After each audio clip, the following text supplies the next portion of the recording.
Victor Moretti ruled the underworld with an iron fist, commanding fear and respect from every corner of the criminal empire. But when he returned home that cold October night, reeking of another woman's perfume, he found his pregnant wife waiting in his office, silent, unshaken, and holding papers that would destroy everything he thought he knew. He believed she was too weak to leave him. He was wrong. What Victor didn't realize was that Isabella Moretti hadn't spent 6 years as his invisible wife doing nothing. She'd been watching, planning, and preparing for this exact moment. And tonight, the queen who'd been silent for far too long was finally making her move. Before we begin this story of betrayal, vengeance, and redemption, please hit the like button and comment below with your city so I can see how far Isabella's story reaches across the world. Now, let's dive into the night that changed everything. The October rain hammered against the floor-to-ceiling windows of the Moretti estate, each drop a tiny percussion against the bulletproof glass that separated Victor's world from the chaos outside. Inside, the silence was heavier than any storm. Isabella Moretti sat in the leather chair behind her husband's mahogany desk, her hands folded delicately over the swell of her 6-month pregnancy. The desk lamp cast shadows across her face, highlighting the elegant bone structure that Victor had once claimed made her look like a Renaissance painting. Tonight, in the dim light, she looked like something else entirely, a judge waiting to deliver a verdict. She didn't move when she heard the front door slam, didn't flinch when Victor's heavy footsteps echoed through the marble hallway, didn't even blink when those footsteps paused outside the office door. The door swung open. Victor Moretti filled the doorway like a force of nature, 6'3" of tailored Italian suits, and barely contained violence. At 42, he carried himself with the assurance of a man who'd built an empire on the bodies of those who'd underestimated him. His dark hair was slightly disheveled, his tie loosened just enough to suggest the evening's extracurricular activities. The scent of Chanel number 5 clung to him like an accusation. It wasn't Isabella's perfume. Their eyes met across the room. Victor's expression shifted from surprise to something that might have been amusement. He closed the door behind him with a soft click that sounded like a gunshot in the quiet room. "Bella," he said, using the nickname he thought softened everything. His voice carried that particular timbre he employed when he wanted something, smooth as aged whiskey, just as intoxicating. "What are you doing up? It's past midnight. You should be resting." The baby is fine," Isabella interrupted, her voice as level as a frozen lake. "Sit down, Victor." He raised an eyebrow. In 6 years of marriage, Isabella had never told him what to do. She'd been the perfect Mafia wife, beautiful, silent, ornamental, a trophy he'd acquired when her father, a low-level enforcer, had offered her as a peace offering after a territorial dispute. Victor had accepted because Isabella was exquisite, and because marrying her had made a statement about his power. He could take whatever he wanted, whenever he wanted it. He'd never bothered to wonder what Isabella might want. "I'm not in the mood for games, Bella." Victor moved toward the desk with the casual confidence of a predator in familiar territory. "If you're upset about..." "Sit down." The steel in her voice stopped him mid-stride. For the first time in longer than he could remember, Victor Moretti did what someone else told him to do. He sat in the chair across from his own desk, a position that felt fundamentally wrong. Isabella slid a manila folder across the polished wood surface. It stopped precisely in front of him, aligned with geometric perfection. "What's this?"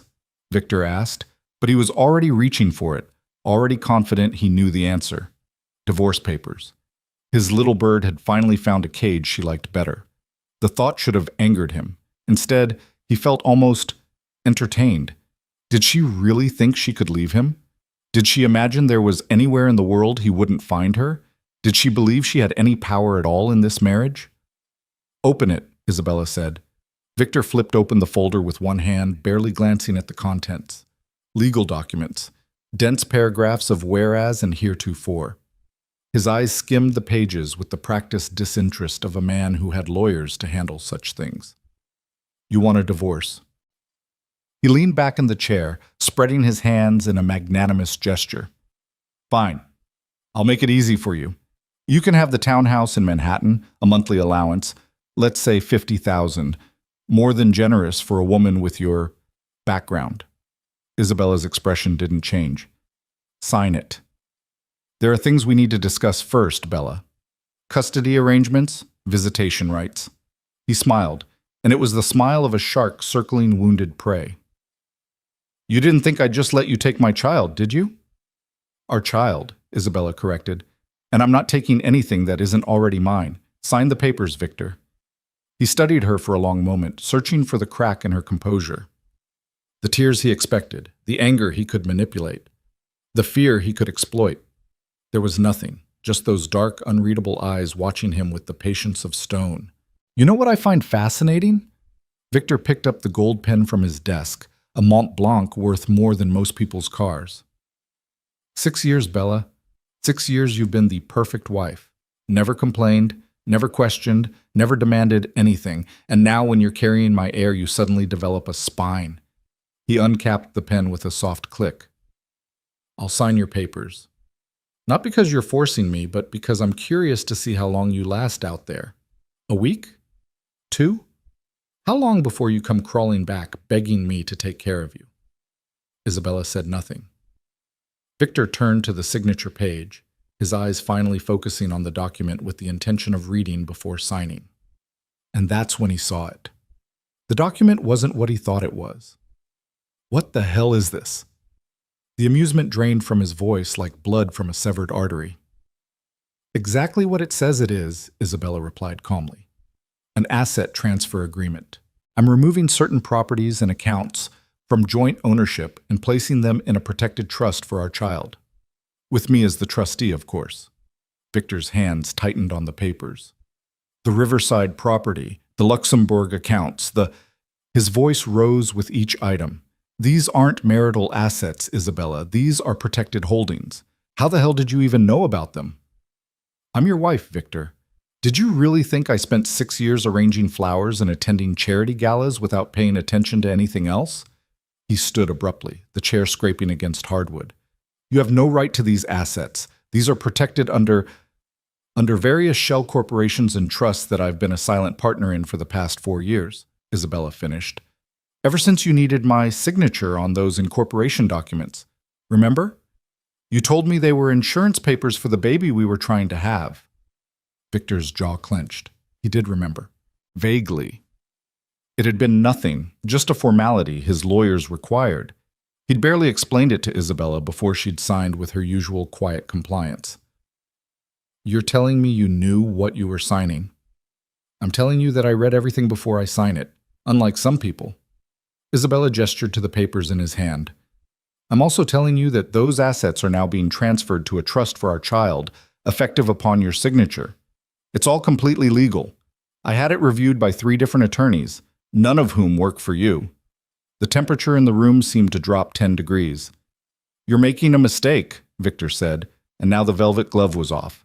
This was the voice that made hardened criminals weep. A very serious mistake. Sign the papers, Victor. And if I don't? Then they'll be filed with the courts tomorrow anyway, along with documentation of every discrepancy in your tax filings for the past 6 years, every shell company, every offshore account. The FBI has been very interested in finding leverage against you.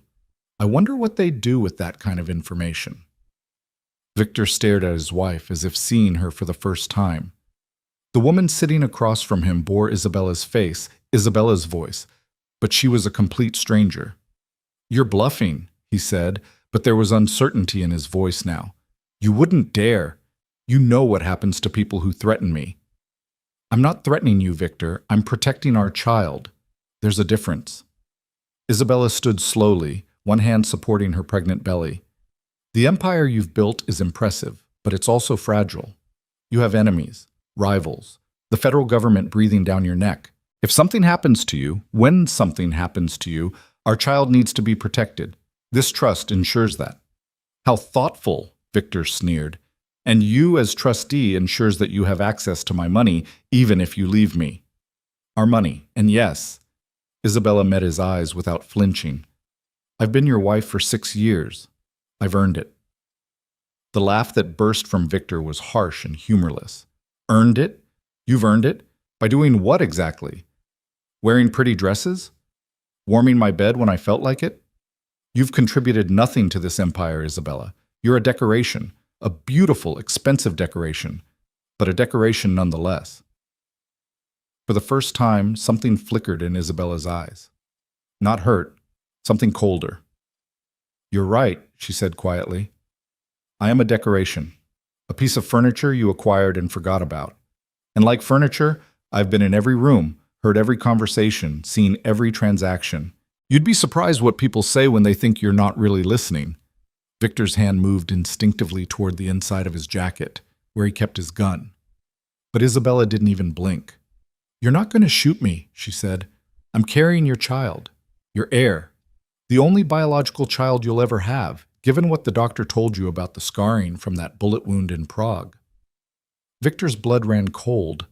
That information was buried deeper than any of his financial secrets. The doctor who'd treated him had been paid a fortune for his discretion. That same doctor had died in a car accident 3 months later, an accident Victor had arranged. How do you know about that? His voice was barely a whisper. I know everything, Victor. That's what you never understood. While you were building your empire, I was mapping every brick of it, every weakness, every vulnerability, every secret. She moved around the desk, closer to him now. Close enough that he could smell her perfume, jasmine and vanilla, familiar and suddenly alien. I'm not your enemy, Isabella continued. I'm the mother of your child. I'm trying to protect our family, but I'm done being invisible. I'm done being underestimated. Sign the papers or don't. Either way, those assets are protected. The only question is whether you want to be seen as a man who provides for his child or one who has to be forced. Victor looked down at the papers in his hand. Every instinct screamed that this was a trap, that he should call his lawyers, review every line, understand exactly what he was signing. But another part of him, the part that had built an empire on calculated risks and shows of strength, refused to show weakness to his wife, to let her think she'd won. Fine, he said, and signed his name with an aggressive flourish. Take your blood money. Protect the baby. But understand this, Isabella, you just declared war on me, and I've never lost a war. Isabella took the papers from him, checking the signature with clinical precision. When she was satisfied, she slid them back into the folder and held it against her chest like armor. This isn't war, Victor. If it were war, you'd already be dead. She walked toward the door, her movement slow and careful with the weight of pregnancy. At the threshold, she paused and looked back at him. Your girlfriend's name is Luna Vale. She works at the Azure Club downtown, but she was born Svetlana Volkov in Moscow. Her uncle is Dmitry Volkov. The name hit Victor like a physical blow. Dmitry Volkov, the Russian arms dealer who'd been trying to move into Victor's territory for the past 2 years. The man who'd sworn vengeance after Victor had intercepted a major weapons shipment and kept the merchandise for himself. That's impossible, Victor breathed. I've had Luna investigated. Her background is clean. She's just a very convincing plant, Isabella finished. The background is real. Svetlana Volkov died in a car accident 6 years ago. Your Luna stole her identity. The real question is, what information have you shared with her? What access have you given her? How deeply has she infiltrated your operations? Victor's mind raced, replaying every conversation, every pillow talk confession, every moment he'd been careless because he'd thought Luna was just a beautiful distraction. How long have you known? He demanded. 3 months, Isabella said. Since the night she conveniently spilled wine on you at the Riverside Gala and you took her to the coat room. I had her followed. Within a week, I knew who she really was. I've been monitoring her communications ever since. And you said nothing? You just watched? Isabella's smile was small and utterly without warmth. I wanted to see how far she'd get, how much you'd give her, how easily you'd betray your own empire for a pretty face and a warm body. She touched her pregnant belly. I wanted to know who the father of my child really was. I would never, Victor started, but Isabella cut him off with a look. You already did, Victor. You've been feeding her information for months. She knows about the shipment coming in through Port Newark next week. She knows about your meeting with the Colombian suppliers. She knows that you're planning to eliminate the Castellano family's leadership and take over their territory. Each revelation was a knife between the ribs. Victor had shared all of that with Luna, had whispered it in the darkness, pleased by her apparent interest in his work, flattered by her admiration. "Why are you telling me this now?" he asked. "Because I'm done watching," Isabella said simply. "Because I'm tired of pretending I don't see what you are. And because our child deserves better than a father who's too arrogant to see the knife at his own throat." She opened the door, then paused one final time. "I'm not leaving you, Victor, not yet. But I'm not the woman you married anymore. That woman was a fantasy you created, quiet, obedient, powerless. She never existed. And if you want any chance of salvaging what we have, you'll need to accept the reality of who I actually am." With that, Isabella Moretti walked out of the office, leaving her husband standing in the wreckage of every assumption he'd ever made about her. Victor remained frozen for a long moment, his mind struggling to process the seismic shift that had just occurred. Then, moving on pure instinct, he pulled out his phone and dialed. "It's me," he said when the call connected. "I need complete background on Luna Vale. Everything, and I mean everything. Financials, communications, associations. I want to know every person she's talked to in the past 6 months." He listened to the response, his jaw tightening. "I don't care what time it is. I want it by morning." He ended the call and immediately dialed another number. "Tony, it's Victor. I need you to pull surveillance footage from my home office for the past 3 months. Every camera, every angle. Because if Isabella was telling the truth, if she really had been watching, listening, documenting everything, then there would be evidence, there would be proof. And Victor Moretti didn't act without proof. But even as he made the calls, even as he began the process of verification, a cold certainty settled in his gut. Isabella wasn't bluffing. She'd never bluffed about anything in her life. She'd simply stayed silent until the moment she was ready to speak. And when she spoke, the world shifted. The morning light found Isabella in the greenhouse, surrounded by orchids and silence. This had always been her sanctuary, the one place in the sprawling Moretti estate that was entirely hers. Victor never came here. He found the flowers boring, the air too humid, the pace too slow. It was perfect.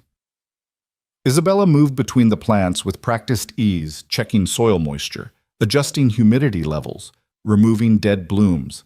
Each action was meditation, a return to center after the chaos of the previous night. She heard the greenhouse door open but didn't turn. She knew those footsteps. "Mrs. Moretti," said a soft voice behind her. "You should be resting." "I'm fine, Marie."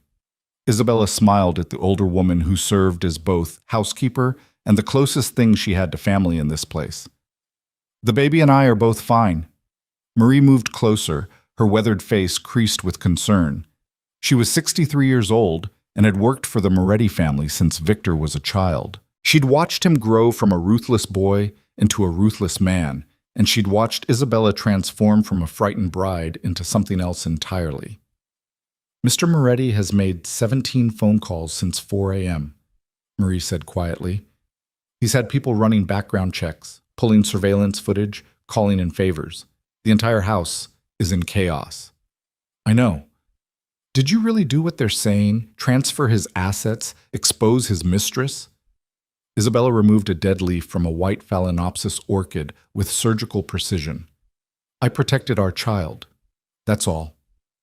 Marie was quiet for a moment, then, "I remember when you first came here.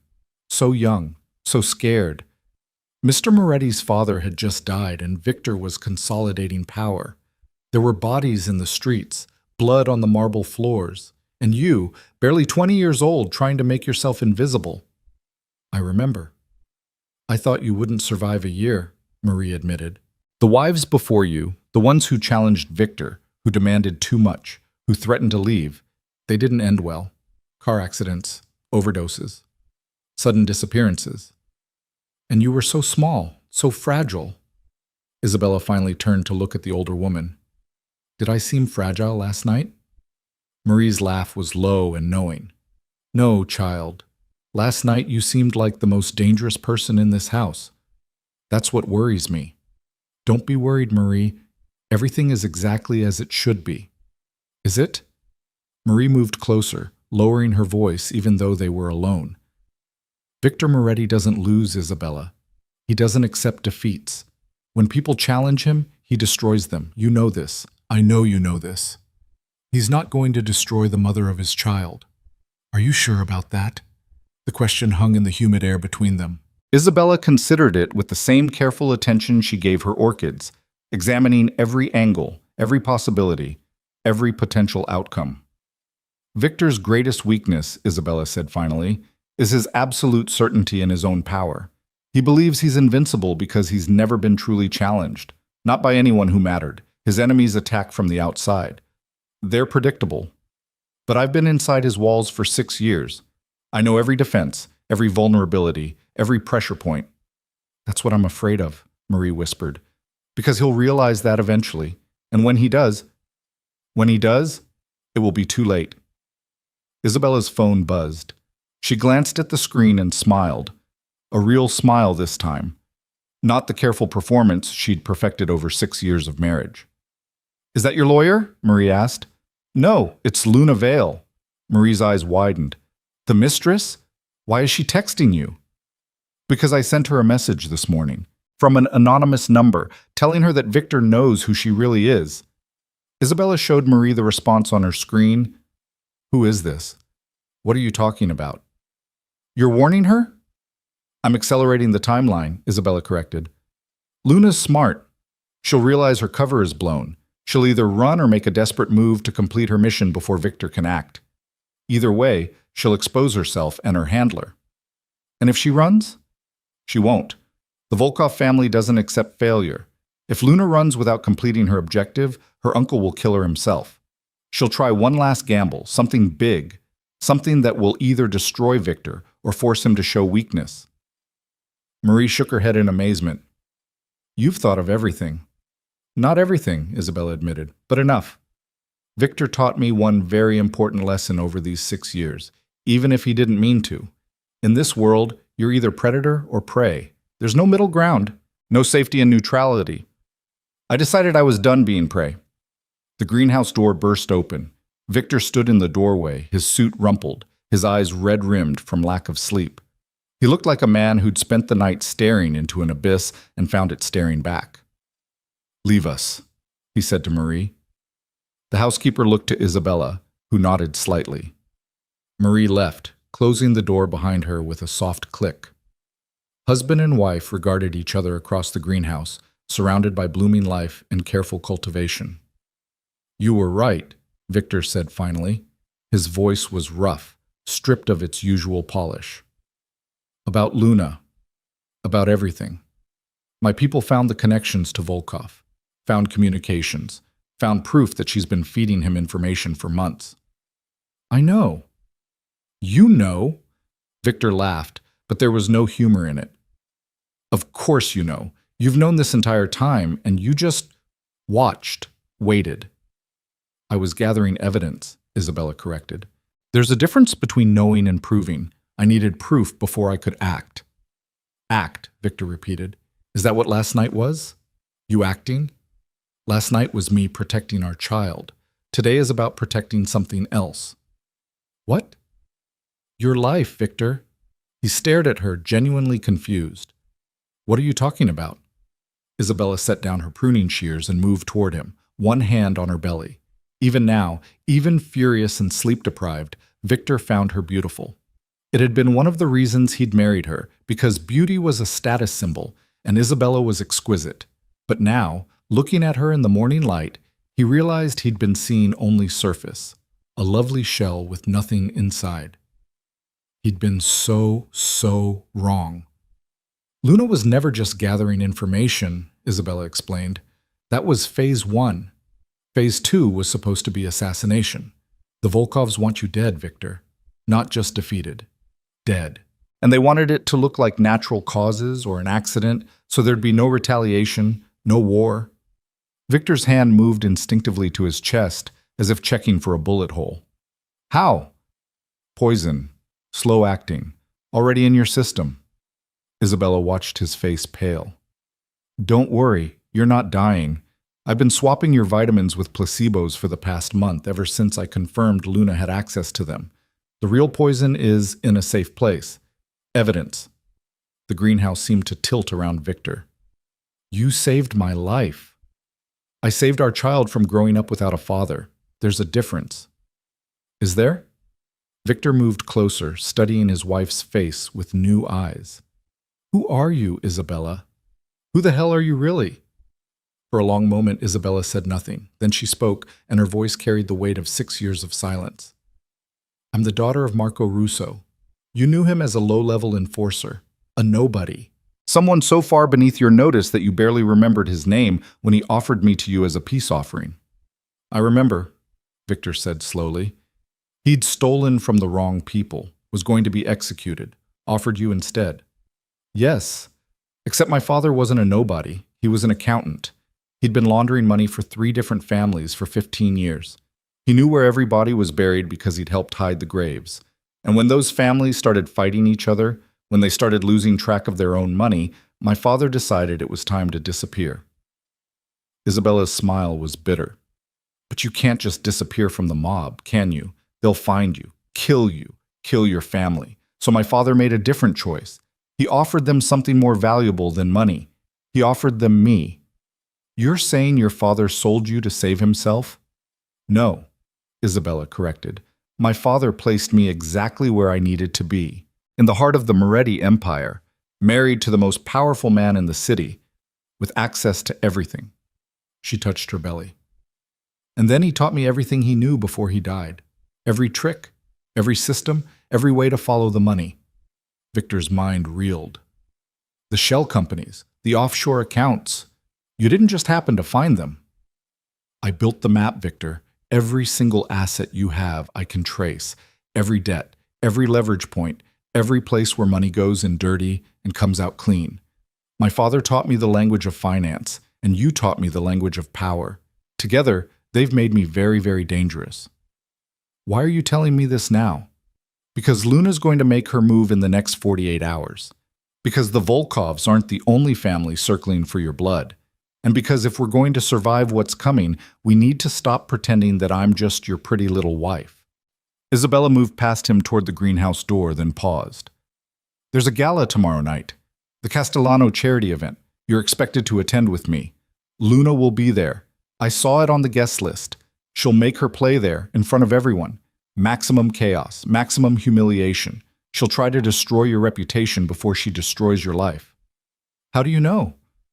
Because that's what I would do. Victor watched his wife disappear into the house, leaving him alone among the orchids and the humid silence. For the first time in 15 years, Victor Moretti was afraid.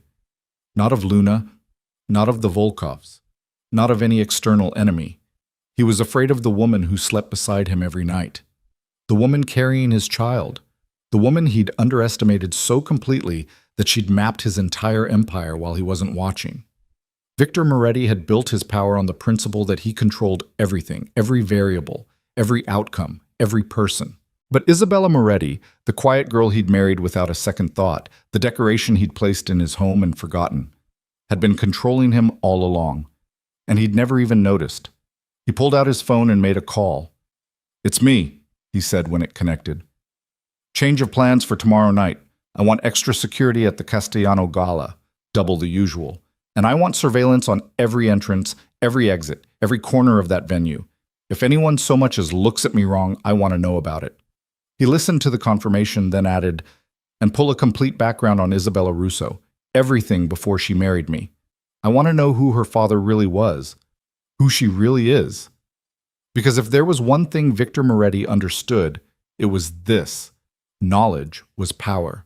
And he'd been operating blind for far too long. Tomorrow night, at the Castellano Gala, everything would change.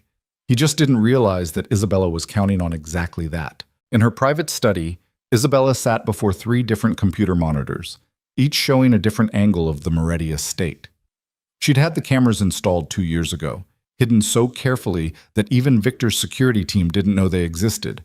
She watched her husband pace the greenhouse, watched him make his calls, watched him try to regain control of a situation that had already slipped through his fingers. Isabella had learned many things from Victor over the past 6 years, but the most important lesson was this: control is an illusion, power is temporary, and the only thing that endures is what you're willing to sacrifice everything to protect. She touched her belly, feeling the baby move beneath her palm. Everything was proceeding exactly as planned. The gala was tomorrow night, and by the time it was over, the entire underworld would know the truth. Isabella Moretti was no one's pawn. She was the queen. And queens don't ask for power, they take it. The Castellano Grand Ballroom glittered like a jewelry box, all crystal chandeliers and gilt-edged mirrors reflecting the cream of the criminal underworld in their finest designer armor. Women dripped with diamonds that could fund small countries. Men wore suits that cost more than luxury cars. And beneath the champagne smiles and polite conversation, everyone was calculating angles, measuring threats, and counting the knives pointed at their backs. Isabella stood before her bedroom mirror, fastening a necklace of black pearls around her throat. The dress she'd chosen was midnight blue silk that draped elegantly over her pregnant form, modest enough to be respectable, dramatic enough to be remembered. Her dark hair was swept up in a classic chignon, her makeup understated except for the deep red of her lips. She looked every inch the Mafia wife, elegant, refined, harmless. The mask she'd worn for 6 years had never fit more perfectly. "You look beautiful," Victor said from the doorway. He'd been watching her for the past 5 minutes, she knew. Had been watching her constantly since their conversation in the greenhouse, as if trying to see through skin and bone to whatever creature lived beneath. "Thank you," Isabella replied without turning. She fastened the second earring, also black pearls, a gift from Victor on their first anniversary, and smoothed her hands over her belly. "Is the car ready?" "Security's doing a final sweep." Victor moved into the room, adjusting his cufflinks with practiced precision. He wore a charcoal suit that made his dark eyes look almost black. Dangerous. "I've tripled the detail for tonight. 20 men, all armed. If Luna tries anything, she will," Isabella interrupted calmly. "The question is what exactly and when." Victor's jaw tightened. His investigators had confirmed everything Isabella had told him about Luna's real identity. The Volkov connection. The carefully constructed background. The systematic infiltration of his life. What they hadn't found was proof of the assassination plot Isabella had mentioned. The poisoned vitamins had tested clean.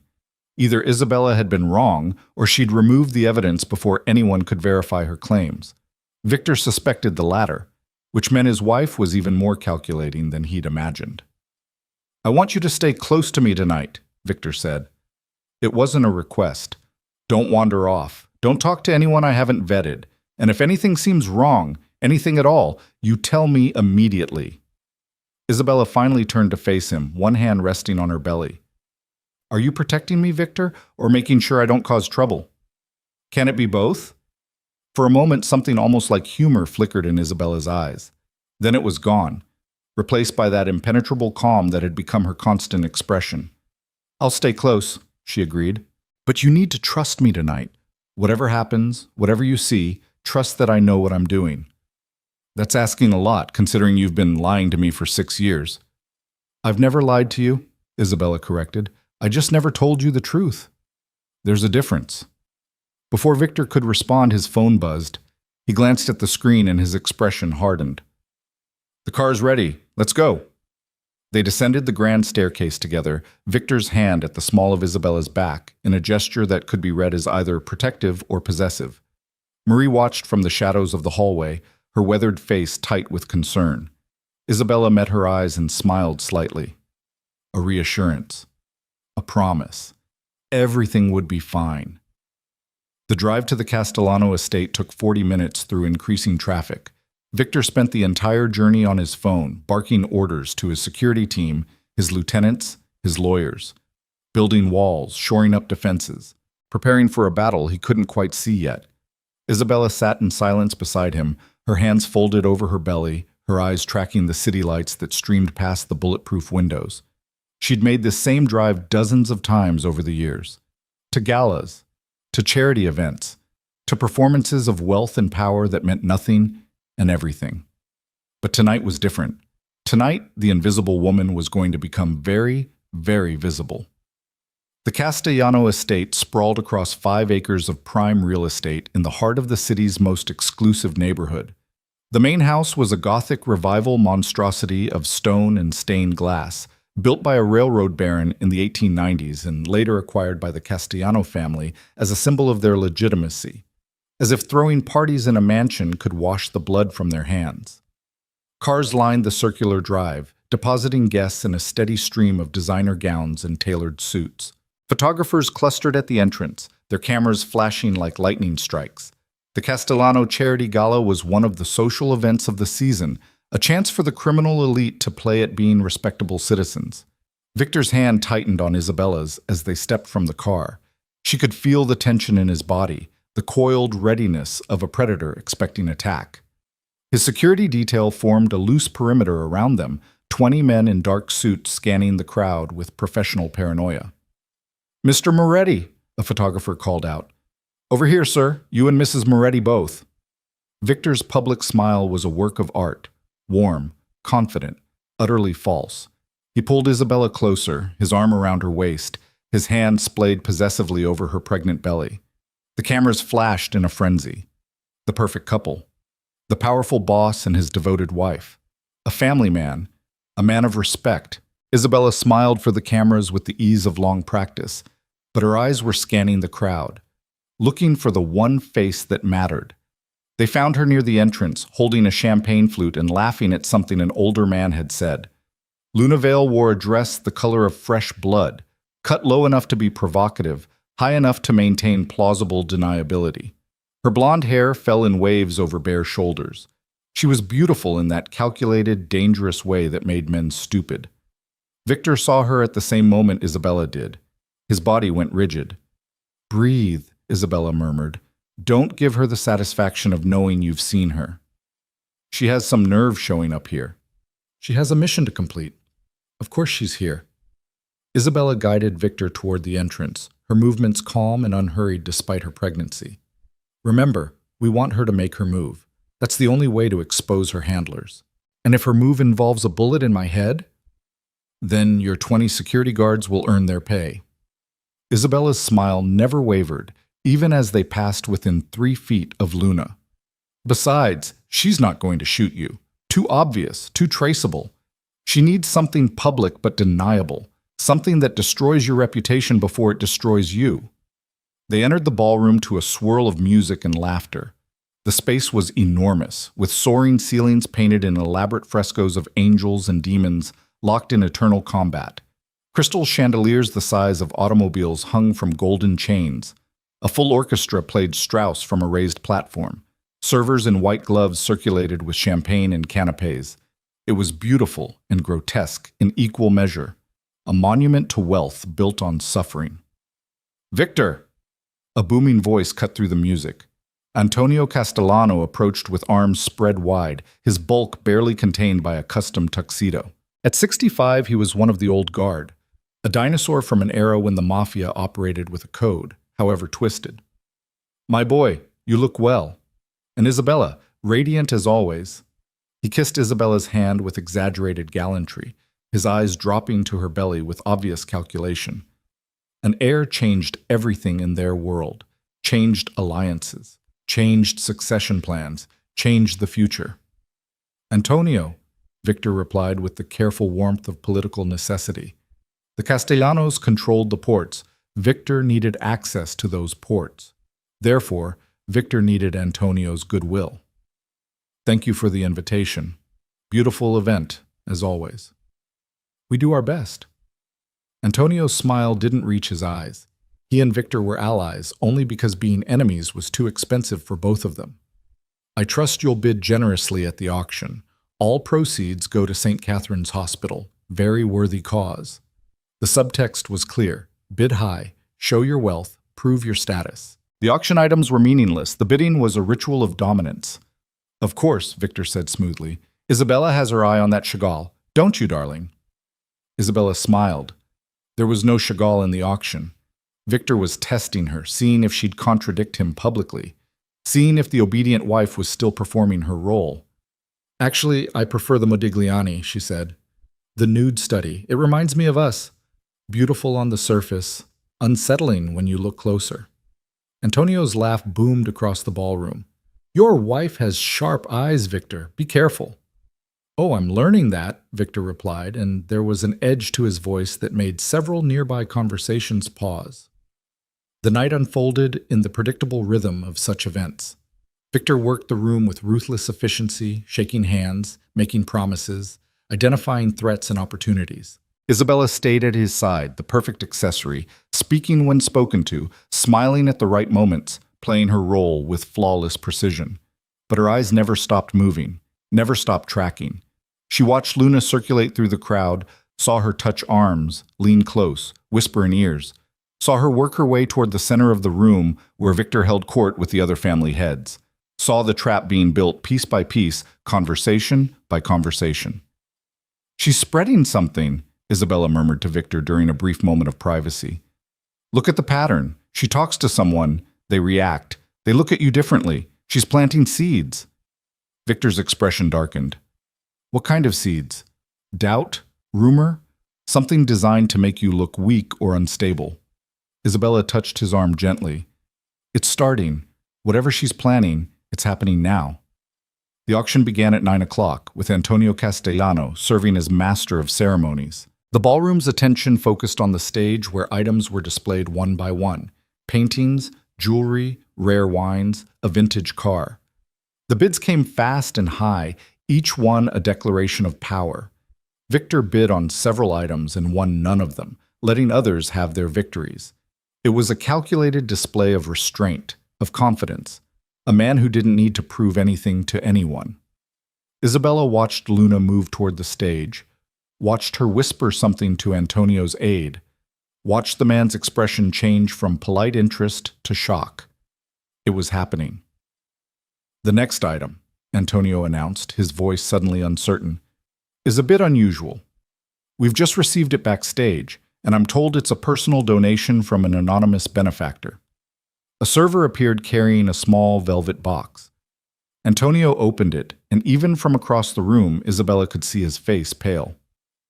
"It appears to be a DNA test kit," Antonio said slowly, "with a note that says, 'For the Moretti heir, because blood always tells the truth.'" The ballroom went silent. Every eye turned to Victor and Isabella.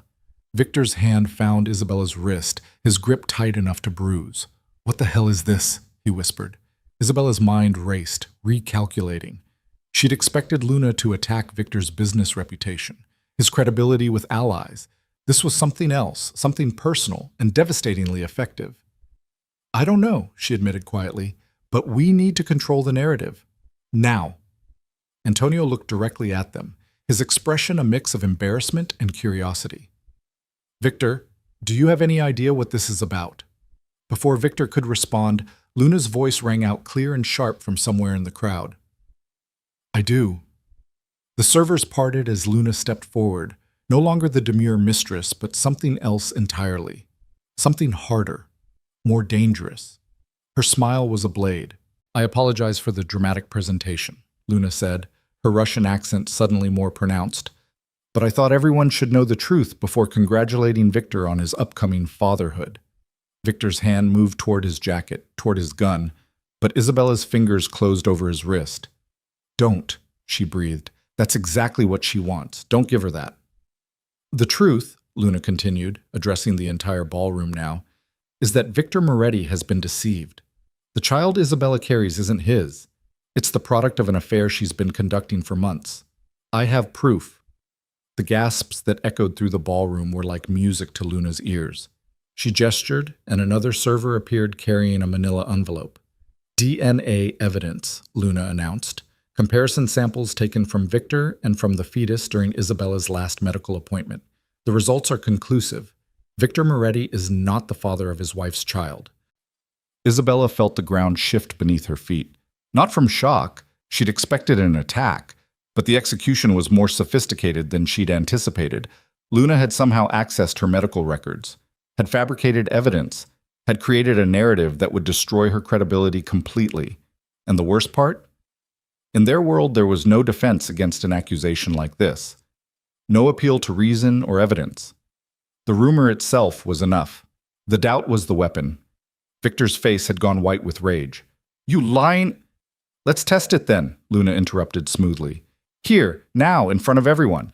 If I'm lying, you have nothing to fear. If I'm telling the truth—" She spread her hands. Well, then everyone deserves to know, don't they? Antonio Castellano looked like a man who'd wandered into a nightmare. Victor, perhaps we should take this somewhere private. No, Victor snarled. If this bitch wants to make accusations in public, we'll settle them in public. Give me the damn test kit. Isabella's hand tightened on his arm. Victor, wait. Think about what you're doing. This is exactly what she wants. Chaos, spectacle, you looking desperate and out of control. But Victor was beyond reason now, beyond strategy. The accusation had hit him in the one place he was truly vulnerable, his pride. The implication that his wife had made a fool of him, that the heir he'd been proudly announcing wasn't even his blood, was more than his ego could tolerate. He grabbed the DNA kit from the server and turned to Isabella. In his eyes, she saw something terrible. Not love or trust, but possession. Ownership. The need to prove that what was his remained his. Prove it, he said quietly. Prove this is my child. Isabella met his eyes without flinching. And if I refuse? If I tell you that your trust should be enough? What then, Victor? Then everyone in this room will know she's telling the truth. The ballroom held its collective breath. This was the moment Luna had engineered. The moment when Victor would either destroy his wife publicly or reveal himself as a man who couldn't control his own household. Either way, Luna won. Isabella looked at the DNA kit in Victor's hand, looked at Luna's triumphant expression, looked at the hundreds of faces surrounding them, all waiting to see what the quiet wife would do. And then she started to laugh. It wasn't hysterical laughter or bitter laughter. It was genuine amusement, clear and bright as bells. It cut through the tension like a knife through silk. Oh, Luna, Isabella said, still smiling. Or should I call you Svetlana? You've worked so hard on this. The fake medical records, the forged DNA evidence, the theatrical timing, it's really quite impressive. Luna's expression flickered. Just for a moment. Just enough. I'm sorry. What did you call me? Svetlana Volkov, Isabella said clearly, projecting her voice so everyone could hear. Niece of Dmitry Volkov. Planted in my husband's life 6 months ago with the sole purpose of destroying him. You've done excellent work, truly. The identity theft was particularly clever, using a real dead girl's background. Made it very hard to trace, but not impossible. The ballroom erupted in whispers. Luna's face hardened. That's ridiculous. I'm just trying to tell the truth about a fictional affair that never happened, Isabella interrupted. About DNA evidence that doesn't exist? Tell me, how exactly did you obtain fetal DNA from my medical records when I haven't had amniocentesis and there's no other way to test the baby until after birth? Luna's smile faltered. Isabella pressed her advantage, moving forward despite her pregnancy, her voice steady and certain. You made a critical error, Svetlana. You assumed I was ignorant, that I wouldn't understand medical procedures, that I'd panic and Victor would do something rash and everything would fall apart. She turned to address the entire ballroom now, her hand resting on her belly. The truth is simpler and more boring than any conspiracy. This is my husband's child. I've been faithful to my marriage vows. And the woman making these accusations is a foreign operative trying to destroy one of the most powerful families in this room. Isabella pulled out her phone and held it up. I have documentation, real documentation. Svetlana Volkov's passport under her birth name. Communications between her and her uncle Dmitry discussing her infiltration of Victor's organization. Bank transfers, everything. It was a bluff. A calculated, desperate bluff. Isabella had some of that information, but not all of it. Not enough to prove everything she was claiming. But Luna didn't know that. The Russian woman's face went through several expressions in rapid succession. Shock, calculation, and finally cold fury. You think you're clever, Luna hissed, dropping all pretense now. You think you've won? You have no idea what's coming? Your uncle is dead, Isabella interrupted calmly. He was killed 3 hours ago in Moscow, along with his top lieutenants, a coordinated strike by Victor's Russian allies. The Volkov family is finished. This time the lie was so enormous, so audacious, that even Victor stared at Isabella in shock. But Luna believed it. Isabella could see it in her eyes. The sudden terror, the realization that she was alone in a room full of enemies, that her protection was gone, that she'd failed. Luna did exactly what Isabella knew she'd do, what any cornered operative would do. She ran. The Russian woman turned and bolted for the nearest exit, shoving through the crowd in a panic. Victor's security detail reacted immediately, moving to intercept. "Take her alive!" Victor shouted. "I want answers!" The ballroom erupted in chaos. Guests scattered. Security converged. And in the middle of it all, Isabella stood perfectly still, her hand on her belly, watching her carefully constructed trap snap shut. Antonio Castellano appeared at her elbow, his expression unreadable. Was that true? About Dmitry Volkov? No, Isabella admitted quietly. But she believed it. That's what matters. You gambled that she'd run instead of calling your bluff. She's a field operative, not a strategist. Operatives are trained to extract when their cover is blown. She reacted exactly as her training dictated.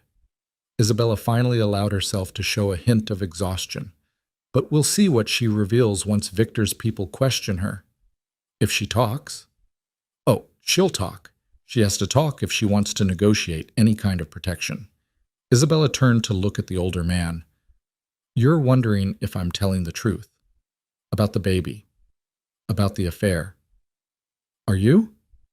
Does it matter? I've created reasonable doubt about Luna's accusations. In our world, doubt is as good as proof. Isabella's smile was sharp. Besides, you know Victor. Do you really think anyone could carry on an affair under his nose without him knowing? He monitors everything, controls everything. No, Antonio, the child is his. Luna was simply desperate and made a mistake. Antonio studied her for a long moment. You're not what you seem, Isabella Moretti. No one in this room is. Victor returned then, his suit jacket missing, his shirt stained with something that might have been blood. His expression was dark thunder. She got away, he bit out. Made it to a car, led my men on a chase through the city. They lost her near the docks. Isabella's heart sank. She'd miscalculated. Luna hadn't been captured, hadn't been neutralized. The threat remained. But we got this, Victor continued, holding up Luna's purse. She dropped it when she ran. My people are going through it now. And the crowd?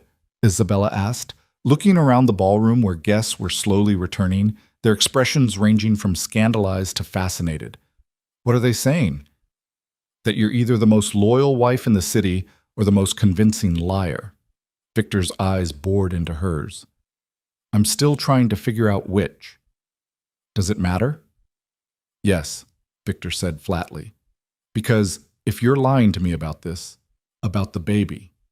I'm not lying about the baby, Isabella interrupted. That child is yours, Victor. Your blood, your heir. Everything else I might have deceived you about. But not that. Never that. For a long moment, they stared at each other while the ballroom slowly rebuilt itself around them. The orchestra started playing again. Servers began circulating with fresh champagne.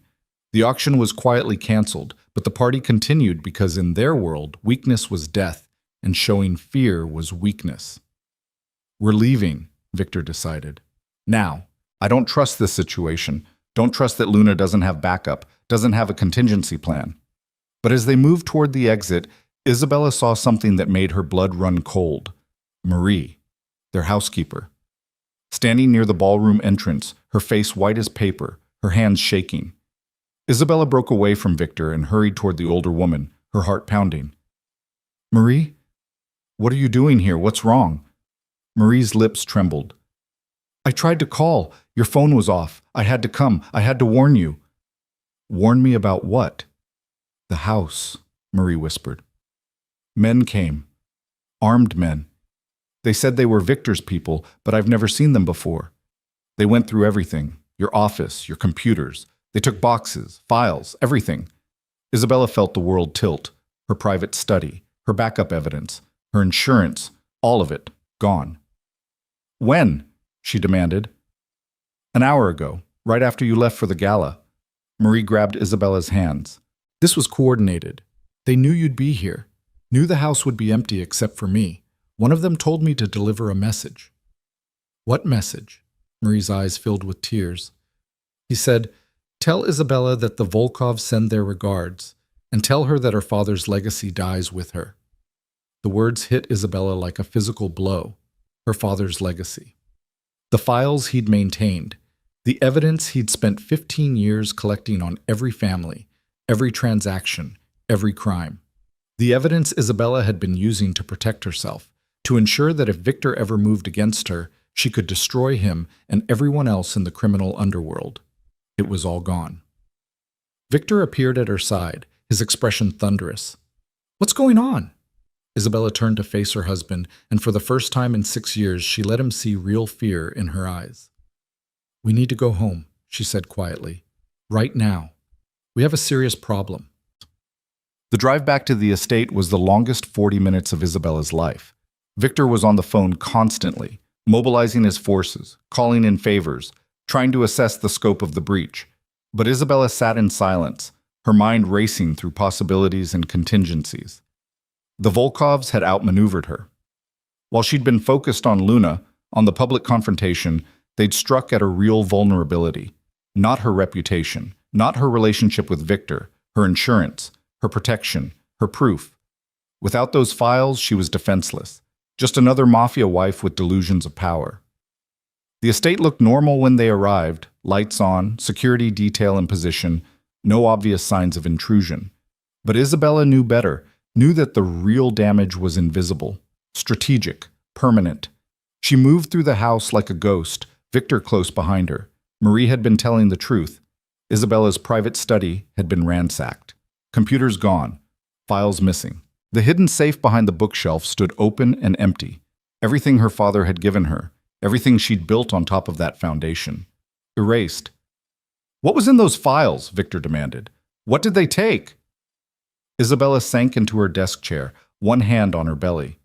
The baby kicked, as if sensing her distress. "Everything," she said quietly.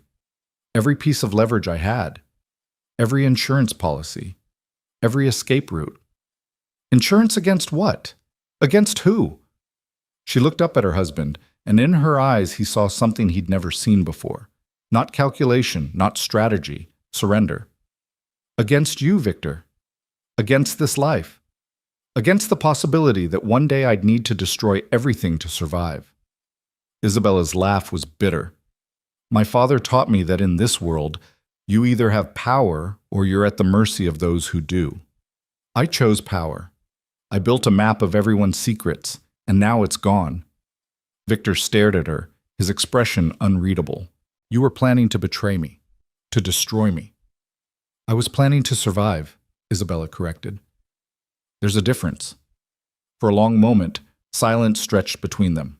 Outside, sirens wailed in the distance, the city's heartbeat, the sound of chaos and order locked in eternal combat. Then Victor's phone rang. He answered it with a curt greeting, listened for 30 seconds, and his face went pale. "When?" he demanded. "How many?" Another pause. "I'm on my way." He ended the call and looked at Isabella with something approaching fear. "There's been an attack on 3 of my warehouses. Coordinated, professional. They burned them to the ground, killed everyone inside." Victor's voice was hollow. "The Volkovs aren't just targeting you, Isabella. They're targeting the entire family. This is war." Isabella struggled to her feet, her pregnant body suddenly feeling like a cage. "Then we need to—" The lights went out. Not just in the study, throughout the entire estate. Complete darkness. And in that darkness, Isabella heard the sound that changed everything. Gunfire. Victor's hand found Isabella's arm in the darkness, his grip iron hard. "Get down!" he hissed, pulling her behind the heavy oak desk as more gunfire erupted from somewhere on the first floor. The sound was sharp and precise. Not the wild spraying of amateurs, but the controlled bursts of professionals who knew exactly what they were doing. Isabella's heart hammered against her ribs, each beat echoing in her ears louder than the gunshots. Her hand instinctively covered her belly, protecting the child who couldn't understand the danger surrounding them. 6 months pregnant and trapped in a house under siege. This was how people died in their world. Sudden, violent, and without ceremony. "How many?" she whispered. Victor had his phone out. The screen's glow illuminating his face in harsh blue light. He was cycling through security camera feeds, but most showed only static. Cameras are down. They cut the power and took out the surveillance system first. Professional breach. His voice was deadly calm, the voice of a man who'd survived a dozen assassination attempts and knew panic was more dangerous than bullets. But I can hear return fire. My men are engaging. Another volley of gunshots, closer this time. Glass shattered somewhere nearby. Footsteps thundered through the hallway outside the study. Victor pulled his gun from the shoulder holster beneath his jacket, checking the magazine with practiced efficiency. Stay behind this desk. Don't move unless I tell you to. Understand? Isabella nodded, then realized he couldn't see her in the darkness. Yes. The door to the study exploded inward, wood splintering from the force of a boot. Victor's gun came up instantly, but he didn't fire. The silhouette in the doorway was familiar. Boss, we need to move you now. Tony Marchetti, Victor's head of security, was breathing hard, his suit jacket torn and blood-stained. They breached the east wing, at least 12 hostiles, maybe more. We're outnumbered.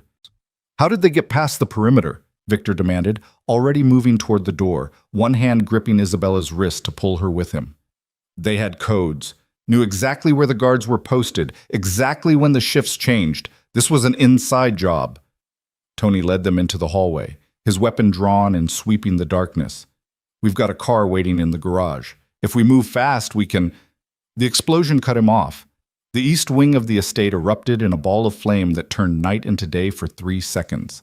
The shockwave rattled windows and set off car alarms in the distance. Through the study windows, Isabella could see fire climbing into the sky, hungry and bright. They're burning us out, Victor said flatly. They want us to run, want us exposed. We can't stay here, Tony insisted. The fire will spread, and if they've got the place surrounded, then we're dead either way. Victor's mind was working at combat speed, calculating odds and options. Where's Marie? The staff? We evacuated them through the service entrance 10 minutes ago. Everyone's out except us. Isabella's relief was immediate and overwhelming. Marie was safe.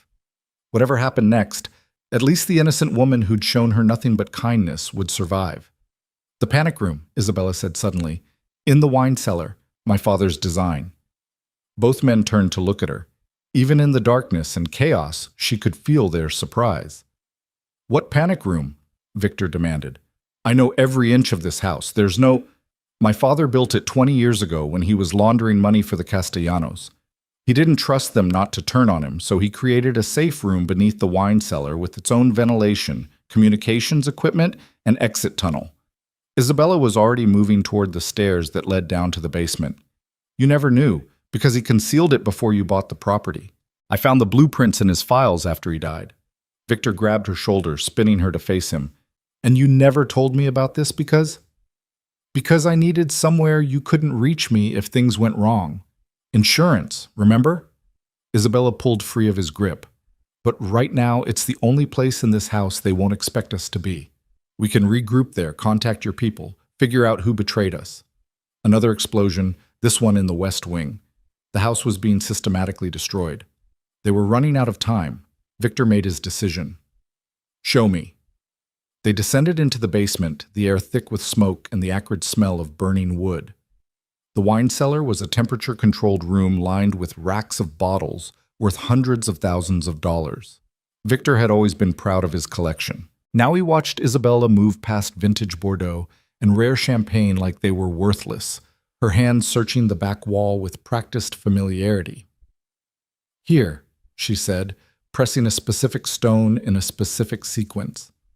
A section of the wall swung inward with a soft pneumatic hiss, revealing a steel door behind it. Isabella placed her palm on a biometric scanner that glowed green in the darkness. The door opened. The panic room beyond was compact but well-equipped. Emergency lighting flickered on, revealing communications equipment, a small armory, surveillance monitors, and enough supplies to survive for weeks. It was a fortress within a fortress, built by a man who understood that in their world, paranoia was just good planning. Your father was smarter than I gave him credit for, Victor admitted as Tony sealed the door behind them. The thick steel would withstand anything short of military-grade explosives. He was a survivor, Isabella said quietly. He taught me that the most important skill in this life isn't strength or cunning. It's the ability to think 3 steps ahead of everyone trying to kill you. Tony was already at the communications console, cycling through frequencies. I've got contact with our people outside. They're saying the attack force withdrew after setting the fires. They're gone. Gone? Victor's eyes narrowed. Why would they withdraw? They had us trapped. Isabella felt cold certainty settle in her stomach. Because they weren't trying to kill us. They were sending a message. She moved to the surveillance monitors and began cycling through exterior cameras.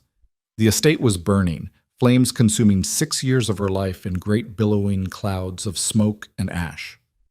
Fire trucks were arriving, too late to save anything of value.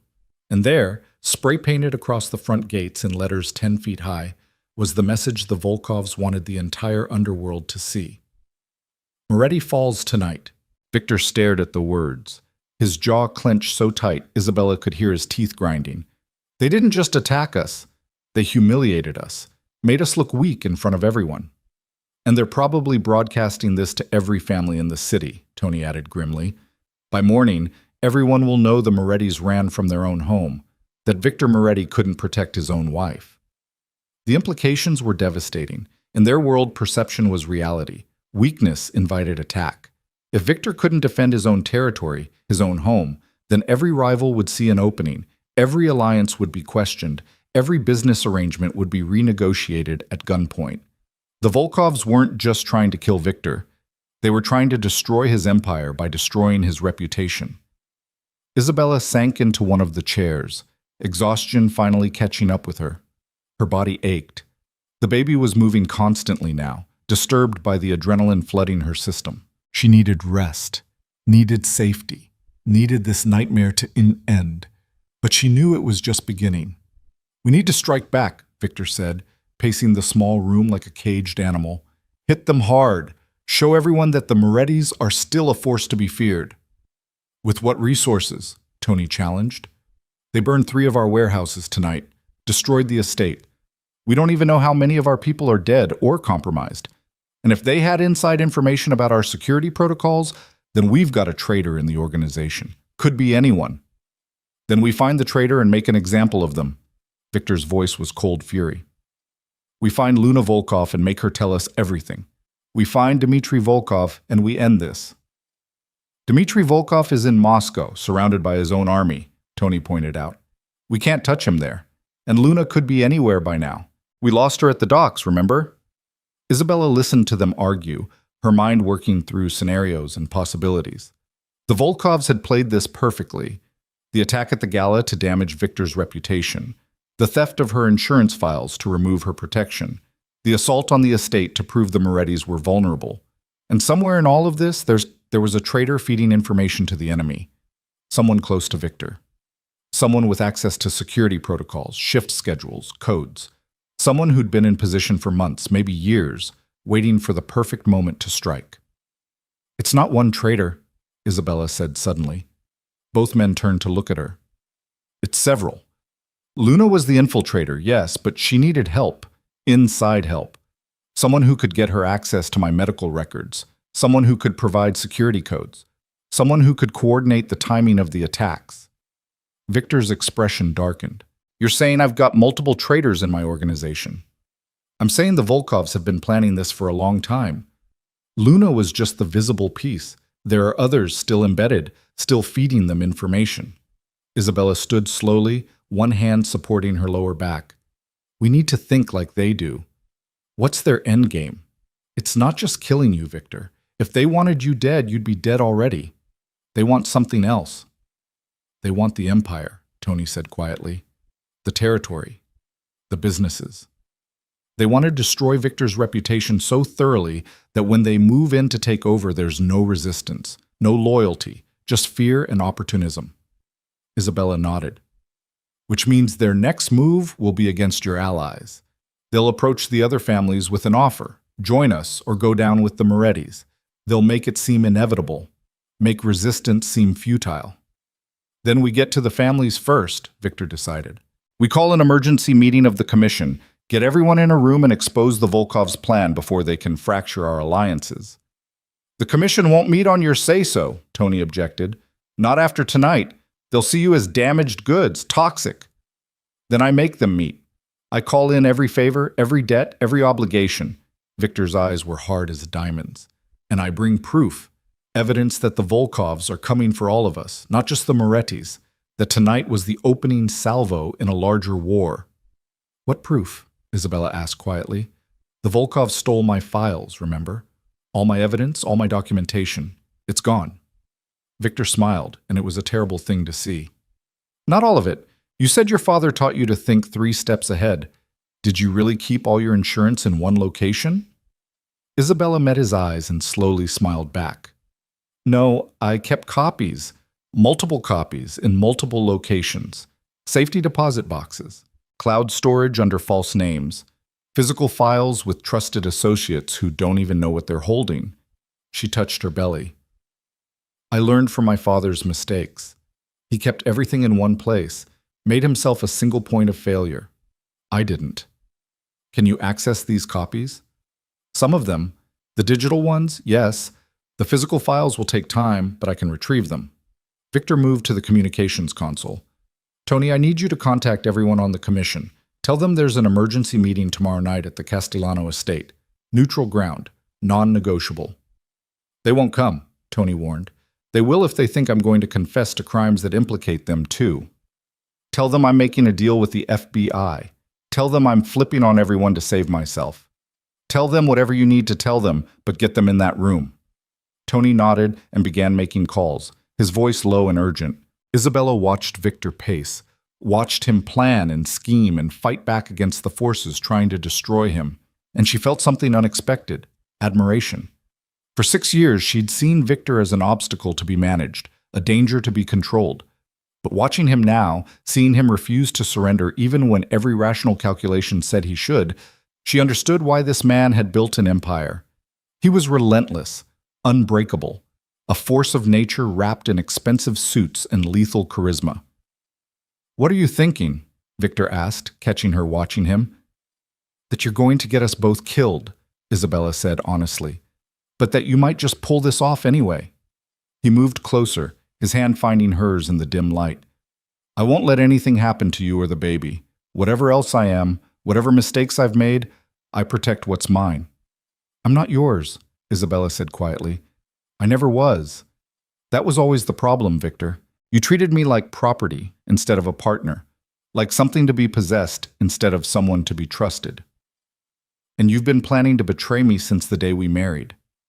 I've been planning to survive since the day we married. There's a difference. They stood there in the aftermath of their burning home, their hands joined, their empire collapsing around them.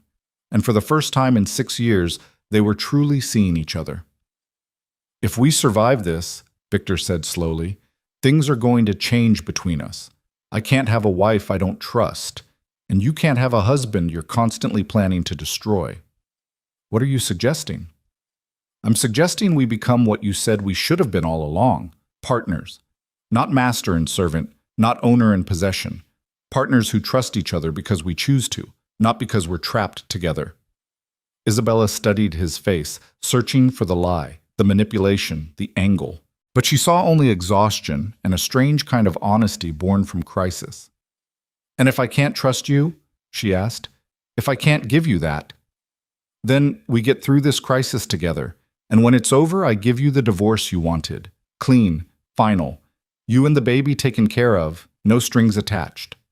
Victor's thumb traced circles on her palm. But I think you can trust me, Isabella. I think we've both been playing roles for so long that we forgot we could choose to be real with each other. Before Isabella could respond, Tony ended his last call and turned to face them. It's done. The commission meets tomorrow night at 8. Everyone except the Castellanos thinks you're turning state's evidence. Antonio knows the truth, and he's agreed to host because he's terrified the Volkovs will come for him next. Good. Victor released Isabella's hand and moved to the weapons locker. Now we need to survive the next 24 hours. The Volkovs know we escaped the fire. They'll be looking for us. We can't go to any of my properties. They're all compromised. Can't trust hotels or safe houses. We don't know who's been paid off. I have a place, Isabella said. Both men looked at her in surprise. A small apartment in Queens. I bought it 2 years ago under a shell company, paid cash, never visited more than once a month. It's clean, untraceable. We can hide there until the meeting. Victor shook his head in amazement. Is there anything you haven't planned for? I didn't plan for this, Isabella admitted, gesturing to her pregnant belly. This was supposed to happen after I'd secured my position, after I had all the leverage I needed. But the baby came early, and now… She trailed off, one hand on her stomach, as the child kicked again, harder this time. Now I'm vulnerable in ways I never wanted to be.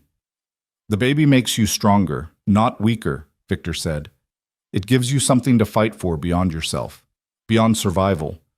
Isabella wanted to argue, to explain that in their world children were liabilities, hostages waiting to happen, vulnerabilities to be exploited. But the conviction in Victor's voice stopped her. Maybe he was right.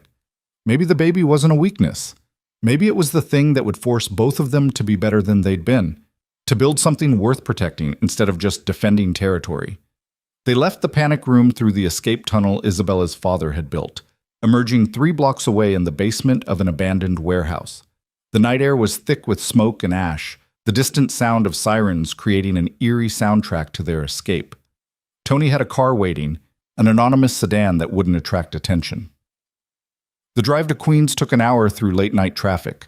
Isabella directed them to a neighborhood of modest apartment buildings and corner markets, nowhere a powerful mafia boss would ever think to look. The apartment itself was on the 3rd floor of a 5-story walk-up, furnished with cheap but functional furniture from discount stores.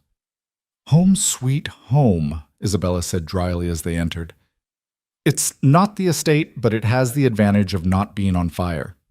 Victor moved through the space, checking windows, examining sight lines, his tactical mind never resting.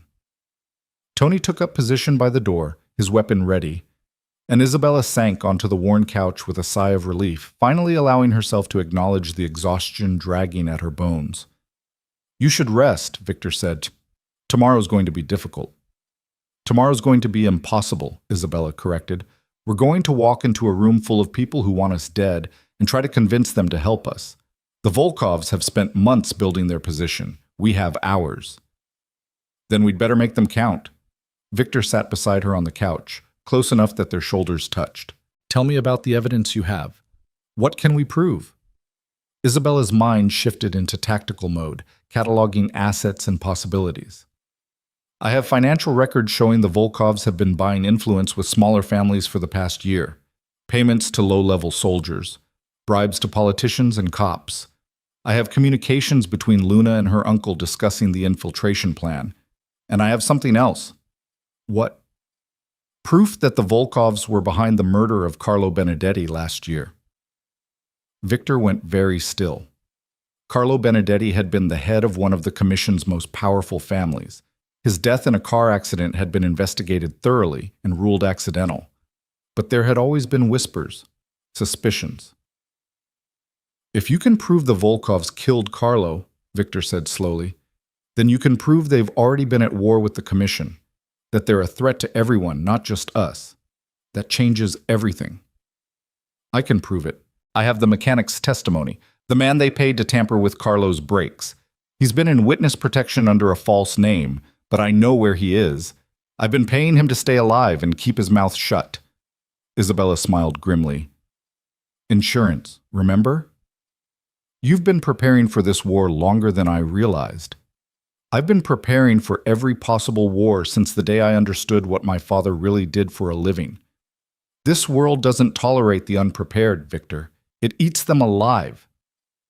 They sat in silence for a moment, the weight of the next day's confrontation settling over them like a shroud. Outside, the city continued its restless motion, millions of people living their lives with no idea that the criminal underworld was tearing itself apart.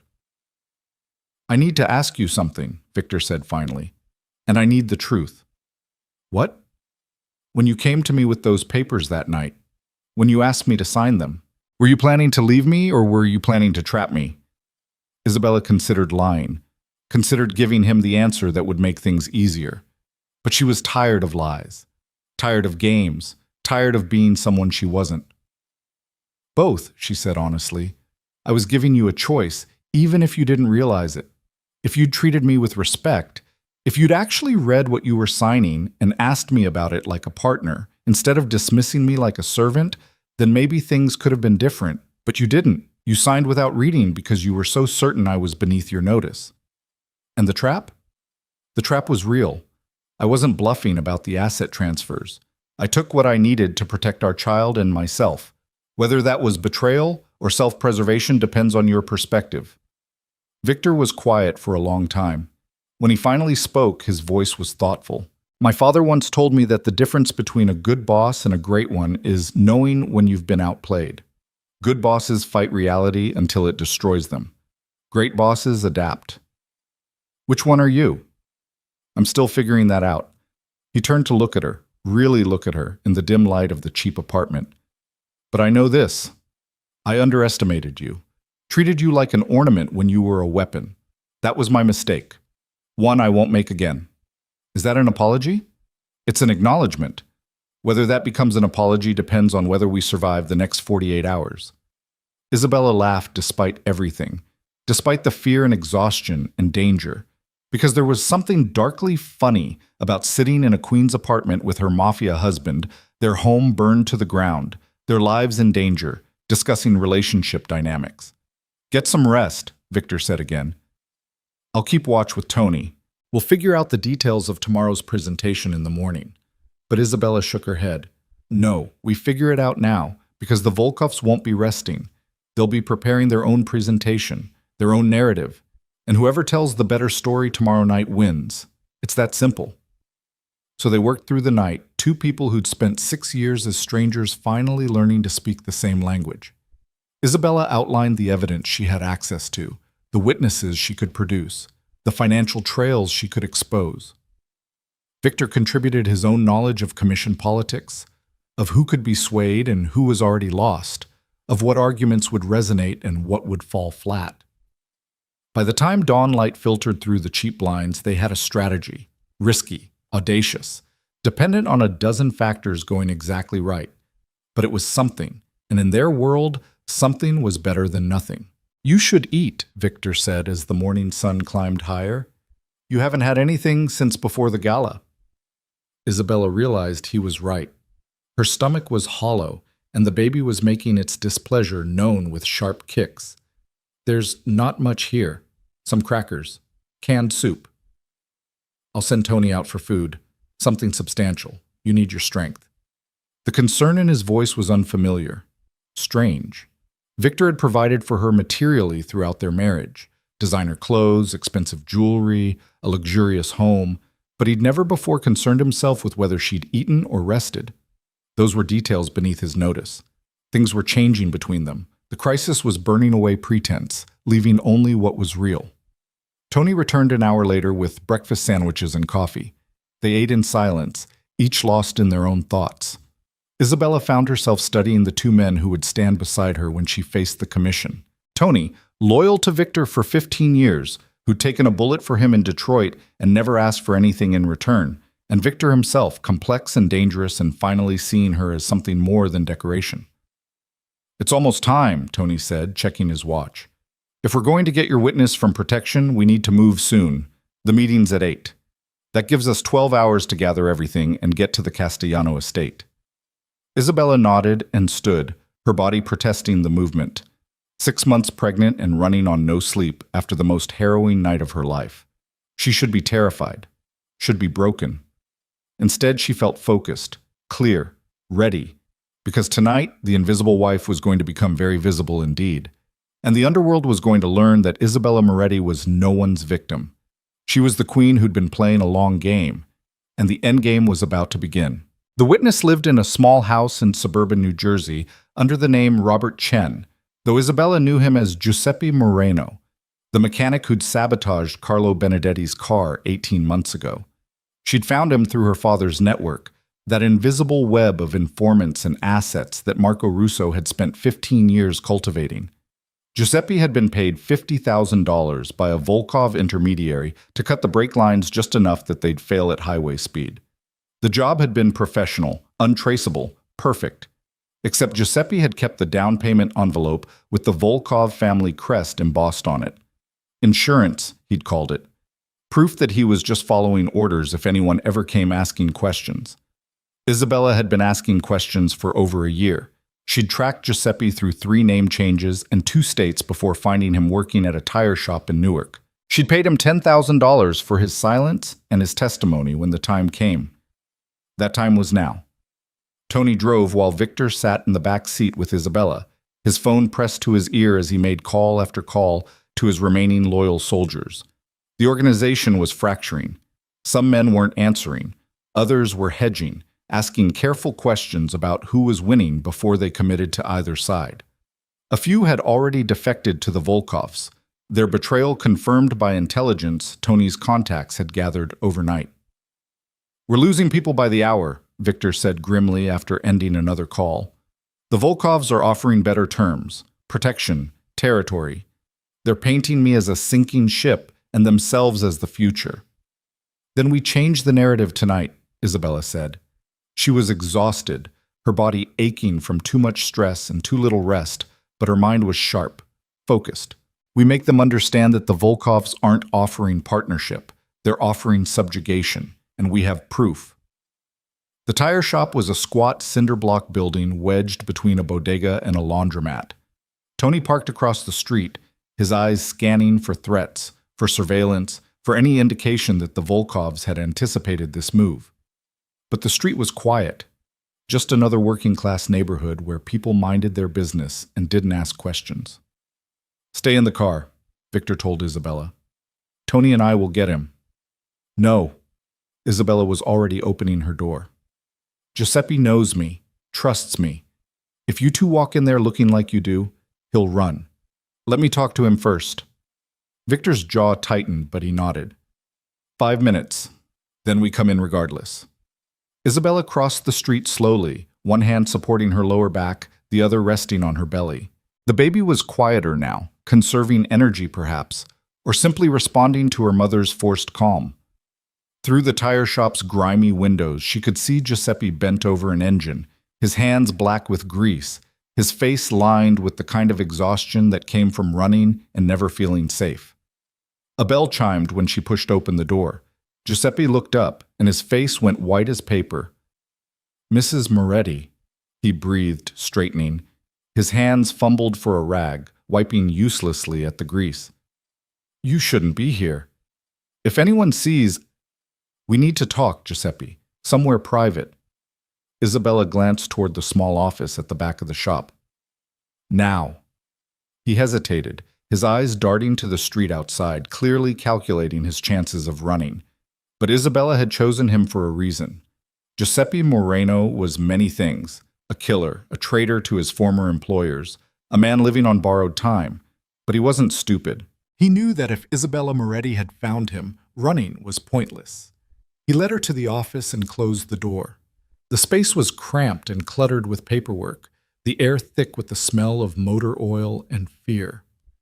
"I kept my mouth shut like you paid me to," Giuseppe said quickly. "Haven't talked to anyone. Haven't—" "I know, and I'm grateful." Isabella lowered herself carefully into the room's only chair. "But the situation has changed. The Volkovs have moved against my husband openly. There's going to be a reckoning tonight, and I need you there to testify about what they paid you to do to Carlo Benedetti." Giuseppe's face crumpled. "No, no way. You said I'd never have to go public. You said the information was just insurance." "It was, but now I need to cash in that insurance. The Volkovs are trying to take over the commission. If they succeed, do you think they'll let you live? You're a loose end, Giuseppe, a witness who can tie them to murder. They'll eliminate you the moment they have the power to do it safely.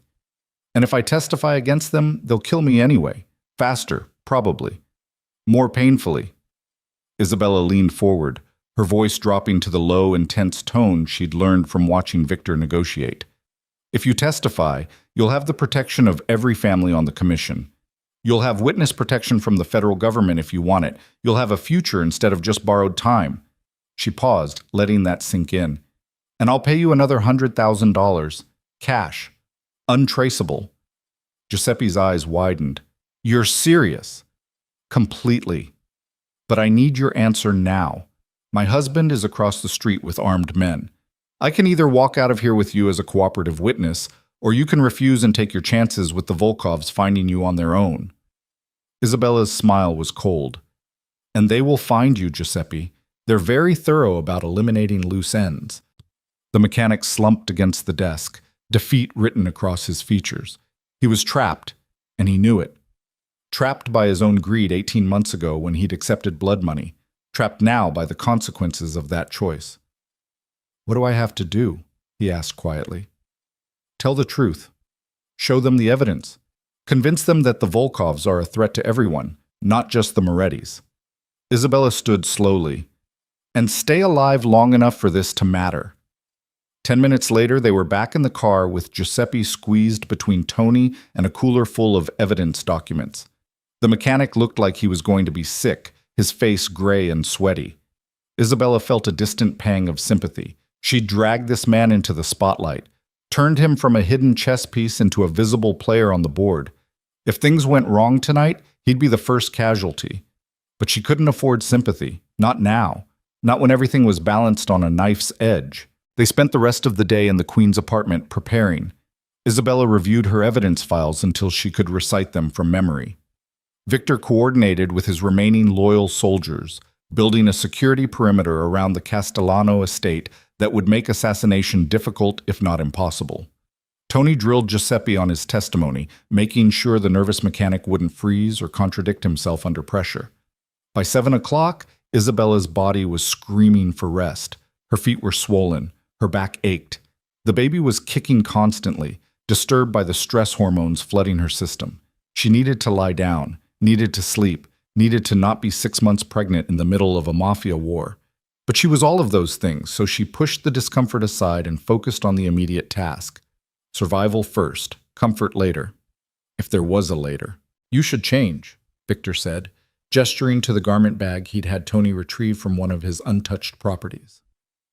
The commission needs to see strength tonight. Power.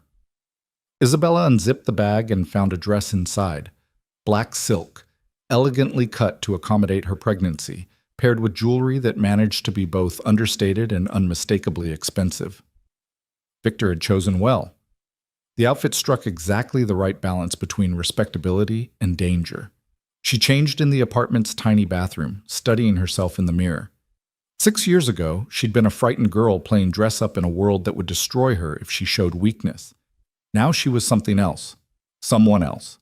A woman who'd mapped an empire, survived assassination attempts, and was about to walk into a room full of killers to save her family. The transformation was complete. Isabella Russo had become Isabella Moretti, and Isabella Moretti was no one's victim. When she emerged, Victor was waiting in a fresh suit, looking every inch the powerful crime boss, despite the fact that his empire was crumbling around him. He studied her for a long moment, then nodded approval. "You look like a queen," he said. "I feel like someone about to be executed." "Same thing, in our world." Victor offered his arm. "Shall we?" The drive to the Castellano estate was tense and silent. Giuseppe sat in the back, clutching his envelope of evidence like a talisman. Tony drove with the focused intensity of a man expecting ambush at any moment. And Isabella breathed through the contractions that had started an hour ago. Not real labor, just Braxton Hicks, her body's way of preparing for the eventual birth. But they were uncomfortable and distracting, each one a reminder that she was vulnerable in ways that could be exploited. "Are you all right?" Victor asked quietly, noticing her wince. "Fine. Just practice contractions. Normal for this stage." "Isabella, if you need to go to a hospital, I need to finish this." She cut him off firmly. "The baby's not coming tonight. We have time." They arrived at the Castellano estate at 7:45, 15 minutes before the meeting was scheduled to begin. The circular drive was already crowded with luxury cars, Mercedes, Bentleys, Maseratis, each one representing a family, a power base, a potential ally or enemy. Victor's security team had established checkpoints at every entrance, searching everyone who entered for weapons, for wires, for any threat. Antonio Castellano himself met them at the door, his expression grave. "Victor, Isabella, I'm glad you made it safely." "Are they all here?" Victor asked without preamble. "Everyone except the Russos and the DeLucas. They sent word that they're standing with the Volkovs openly now." Antonio's voice dropped. "And I should tell you, the Volkovs have sent a representative, Luna. She's claiming diplomatic immunity, saying she's just here to present their side of things." Victor's face darkened. "You let that woman into your house after what she tried to do?" "I let her in because refusing would have made me look like I'm choosing sides before hearing the evidence. This is supposed to be a neutral forum, Victor. I can't bar people without cause." Antonio gestured toward the library. "But I've had her searched thoroughly. She's unarmed, and my men are watching her every second." Isabella felt cold certainty settle in her chest. Luna being here was a complication. The Russian woman was smart, charismatic, and had spent months building relationships with various family members. She'd be a formidable opponent in any argument. "Let's get this over with," Victor said grimly. The library was a cavernous room lined with leather-bound books that no one had read in decades. A massive oak table dominated the center, and around it sat the heads of the 9 families that made up the commission. Isabella recognized them all. Men she'd served drinks to at parties, smiled at during charity events, treated like her betters while mapping their weaknesses.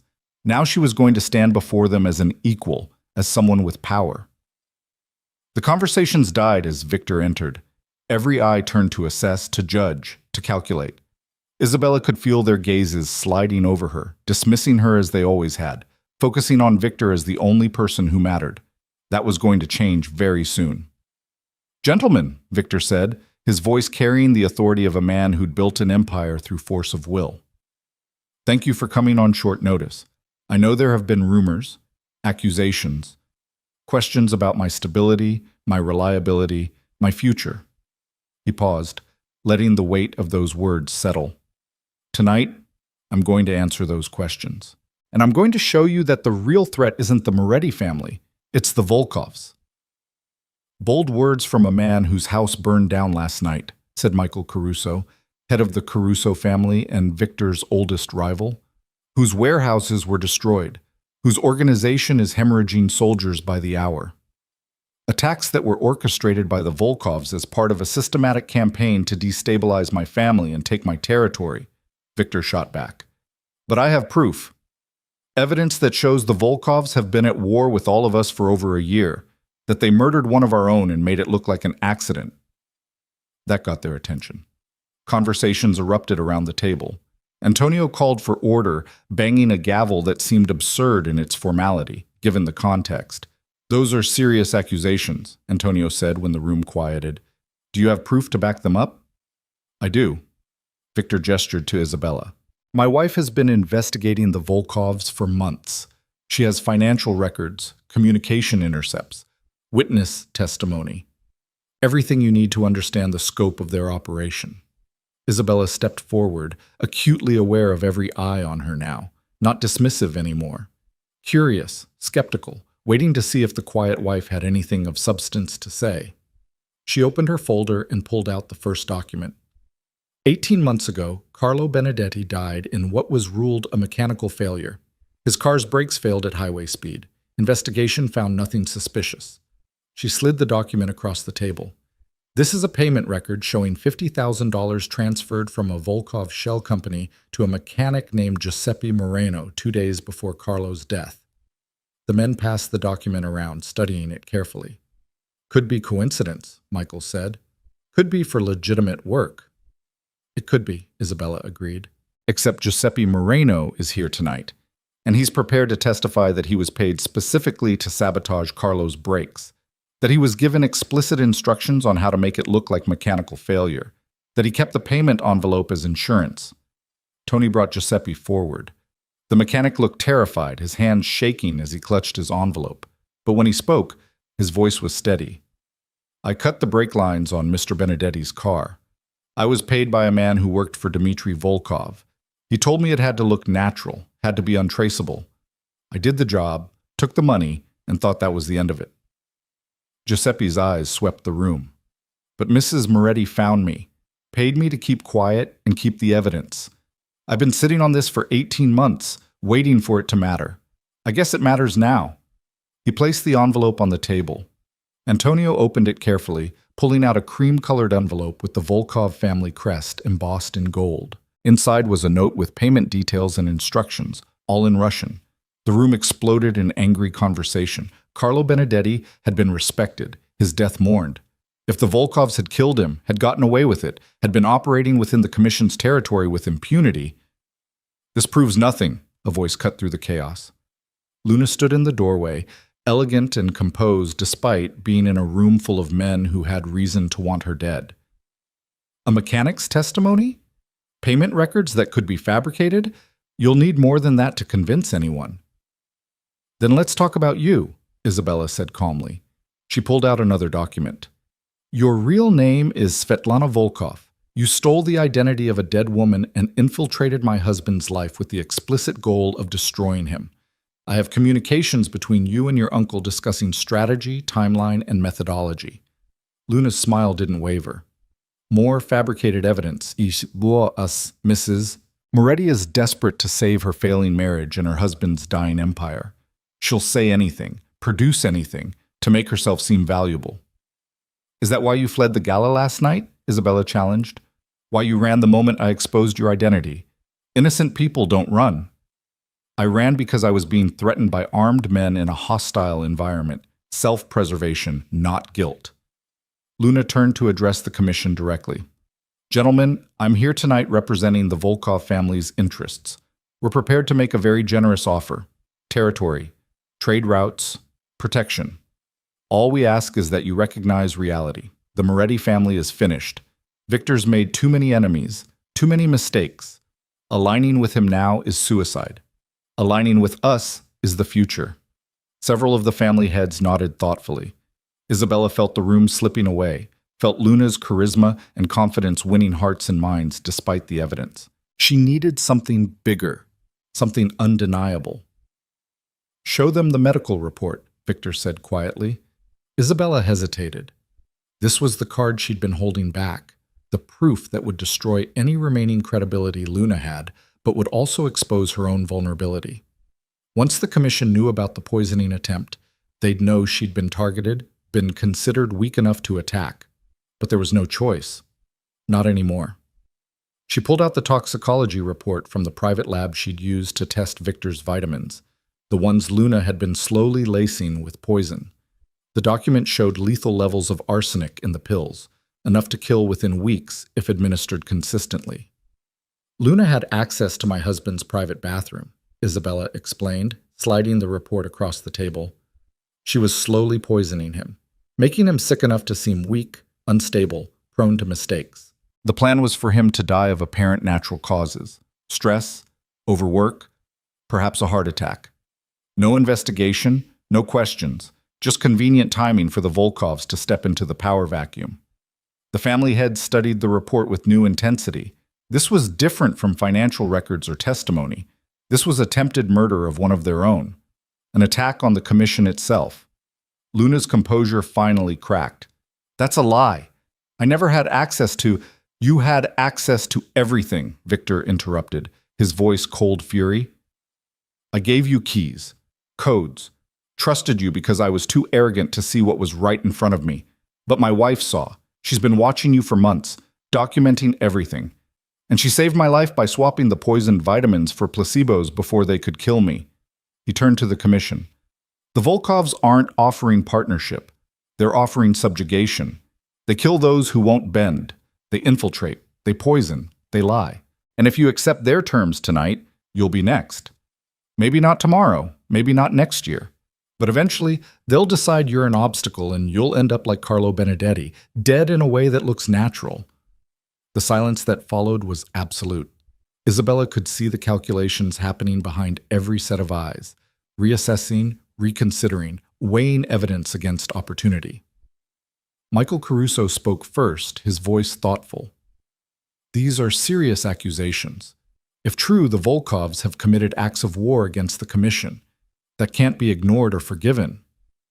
"They're not true," Luna insisted, but her voice lacked conviction now. She was trapped and she knew it. "This is a conspiracy, a desperate attempt by the Morettis to—" The gunshot cut her off. Luna's chest exploded in red. She looked down at the spreading stain, her expression more surprised than pained. Then her legs gave out and she collapsed to the floor, blood pooling beneath her. Everyone turned to see who'd fired. Tony stood in the doorway, his weapon still raised, his face grim. "She reached for something," he said flatly. "Thought it was a weapon. I neutralized the threat." Antonio's men rushed to check Luna's body. They found a small syringe in her pocket, empty but clearly designed for injecting something quickly. Poison probably, or a toxin that would have killed whoever she'd managed to stick. "She came here to kill someone," Antonio said slowly, holding up the syringe. "Probably Victor. Probably to finish what the poison started when he survived the fire." The mood in the room shifted decisively. Whatever doubts had existed about Isabella's evidence evaporated in the face of Luna's attempted assassination. She'd proven herself a threat through her own actions. "The question now," Michael said, looking at Victor with new respect, "is what we do about the Volkovs. They've declared war on the Commission, whether we acknowledged it or not. That demands a response."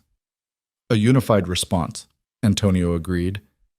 "If we fracture now, they'll pick us off one by one. But if we stand together, show them that attacking one of us means attacking all of us." The conversation turned to strategy, to alliances, to the logistics of warfare.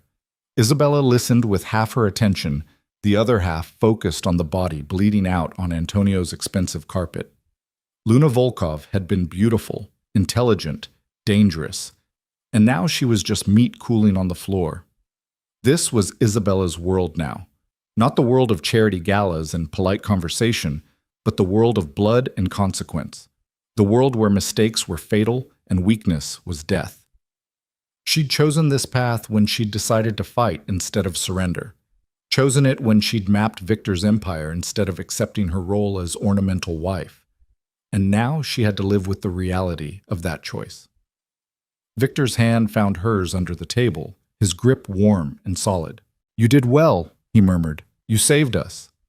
Isabella looked at him, this man she'd married out of necessity and learned to understand through crisis. "We saved each other. That's what partners do." The Commission voted unanimously to stand against the Volkovs, to pool resources, to coordinate responses, to send a message that the families might fight among themselves, but they'd unite against outside threats. It was a victory, a significant one. But Isabella knew it wasn't over.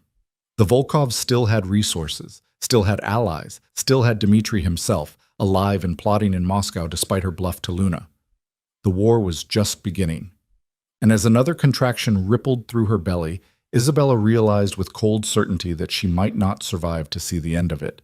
The contractions were getting worse. Isabella had been timing them discreetly throughout the Commission meeting, and what had started as mild discomfort was evolving into something that demanded attention. 10 minutes apart, then 8, now 6. Her water hadn't broken, which meant she still had time, but not much. She said nothing as Victor coordinated the unified response against the Volkovs. Said nothing as the family heads pledged soldiers and resources to the coming conflict. Said nothing as Antonio's staff cleaned Luna's body from the carpet, and the men pretended death was just another item of business to be managed. But when another contraction hit, harder than the others, she couldn't suppress the small gasp that escaped her lips. Victor's head snapped toward her immediately. "Isabella?" "I'm fine," she managed, but even she could hear the strain in her voice. "Just tired. It's been a long day." Michael Caruso was watching her with sharp eyes. "Mrs. Moretti, you look pale. Perhaps you should see a doctor." "I said I'm fine," Isabella repeated, more firmly this time. She would not show weakness in front of these men, would not give them reason to doubt her strength or Victor's judgment in trusting her. "We have more important things to discuss than my comfort." But Victor wasn't convinced. He'd learned to read her over the past 48 hours, had started paying attention to the small signs he'd ignored for 6 years. He stood abruptly. "Gentlemen, I think we've covered the essential points. The Volkovs will expect retaliation after Luna's death. We should move quickly, strike before they can prepare defenses. Antonio, can your people have logistics worked out by morning?" "Easily." Antonio was still watching Isabella with concern. "But Victor, if your wife needs medical attention..." "She'll get it. Tony, bring the car around. We're leaving." The drive back to the Queen's apartment should have taken 40 minutes.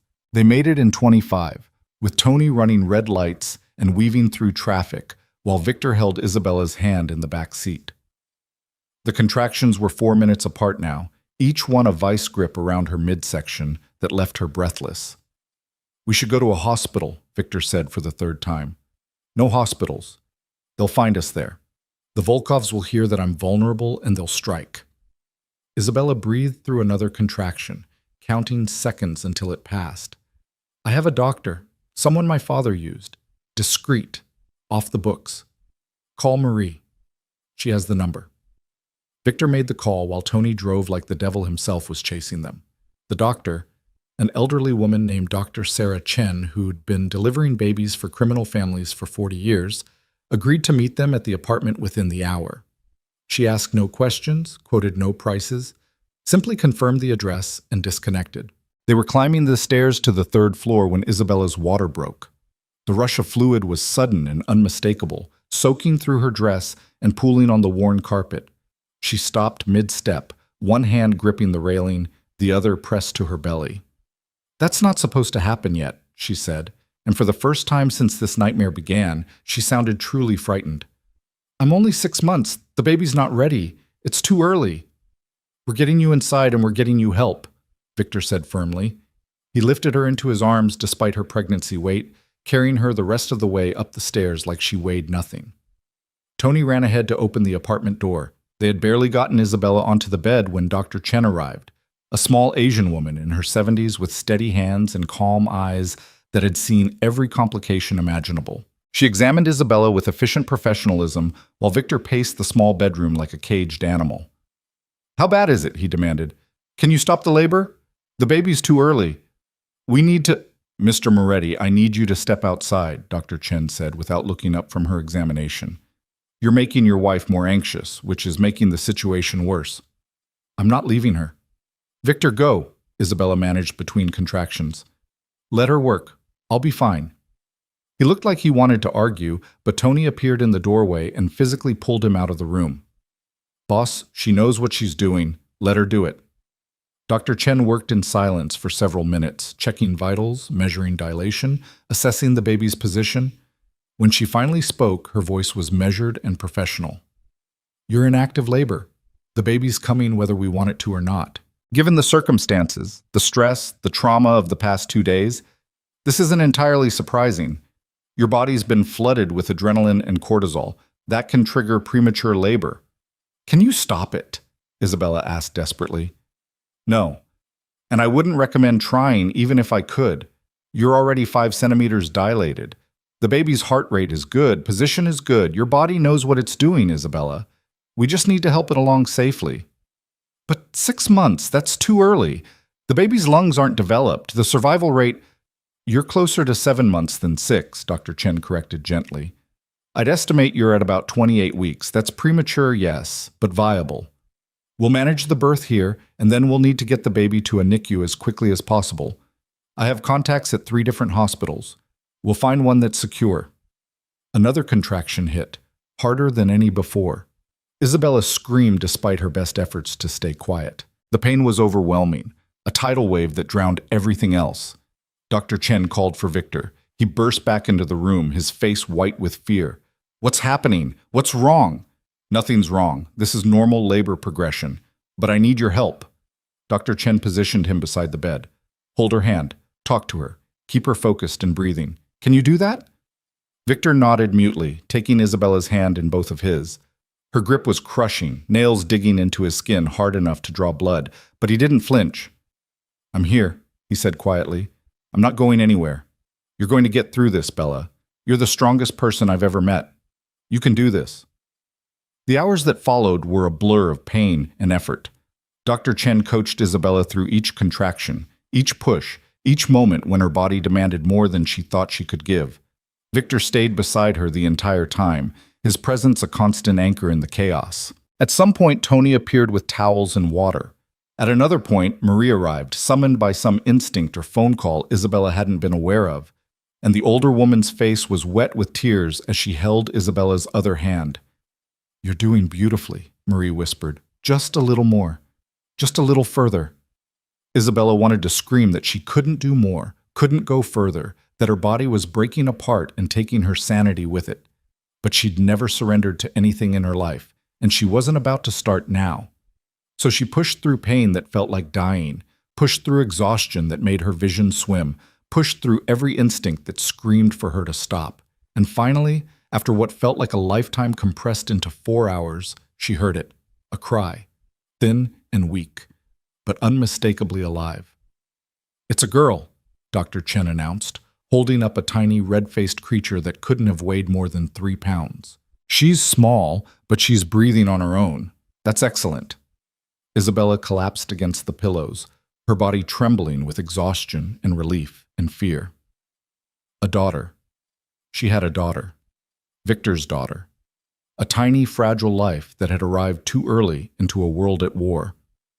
Dr. Chen worked quickly, clamping and cutting the umbilical cord, clearing the baby's airways, checking reflexes and responses. "She needs a NICU immediately. The next few hours are critical. Tony, I need you to call this number." She rattled off digits from memory.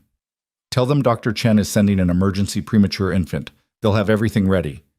Victor was staring at the baby with an expression Isabella had never seen before. Wonder, terror, something that might have been love struggling to take shape in a heart that had been hardened by decades of violence. "Can I hold her?" he asked quietly. "Briefly. She needs medical attention, but—" "Doctor." Chen placed the baby carefully in Victor's arms, showing him how to support the tiny head. "Meet your daughter, Mr. Moretti." Victor looked down at the infant, this impossibly small creature that was his blood, his legacy, his future.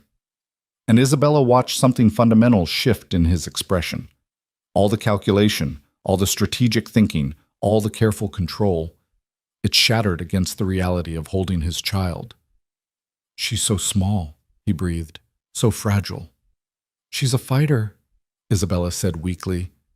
"Like her father, like her mother, she'll survive." The baby was whisked away within minutes, wrapped in blankets and placed in a portable incubator that Tony had somehow procured. Dr. Chen went with her, promising to call the moment they reached the hospital. And then Isabella and Victor were alone in the small apartment bedroom, the sheets stained with blood and fluid, the air still thick with the smell of birth.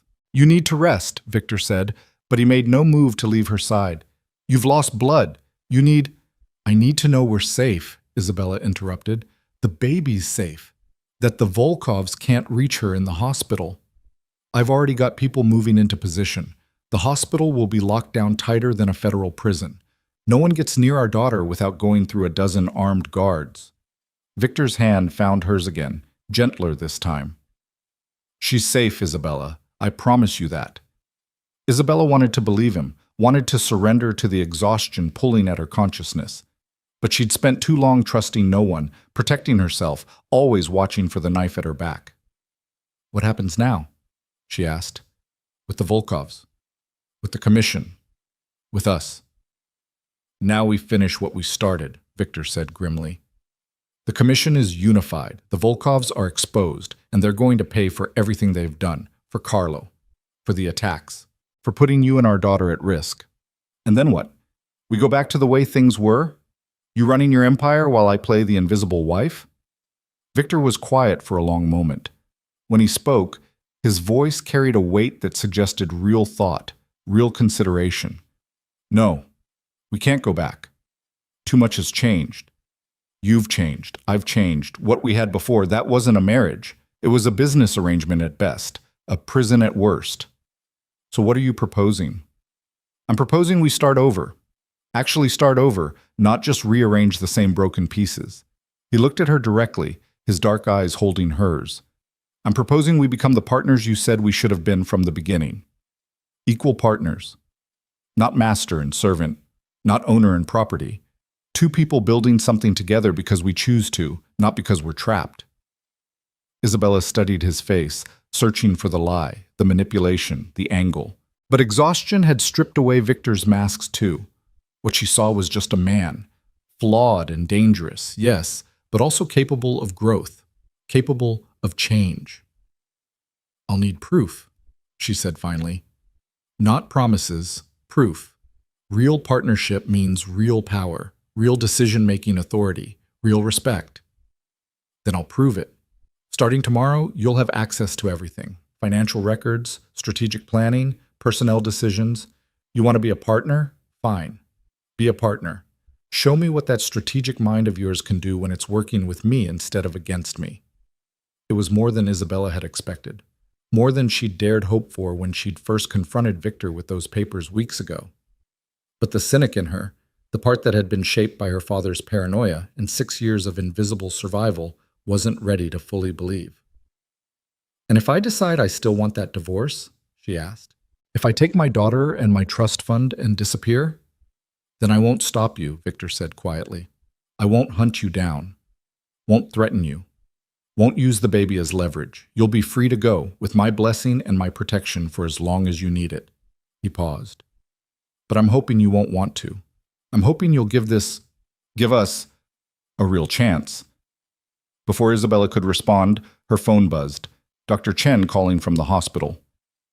"The baby's stable," the doctor reported when Isabella answered.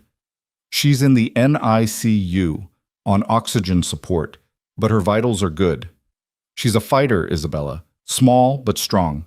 You should rest, recover, and then come see her when you're ready. She's going to be fine." The relief was so overwhelming that Isabella started crying.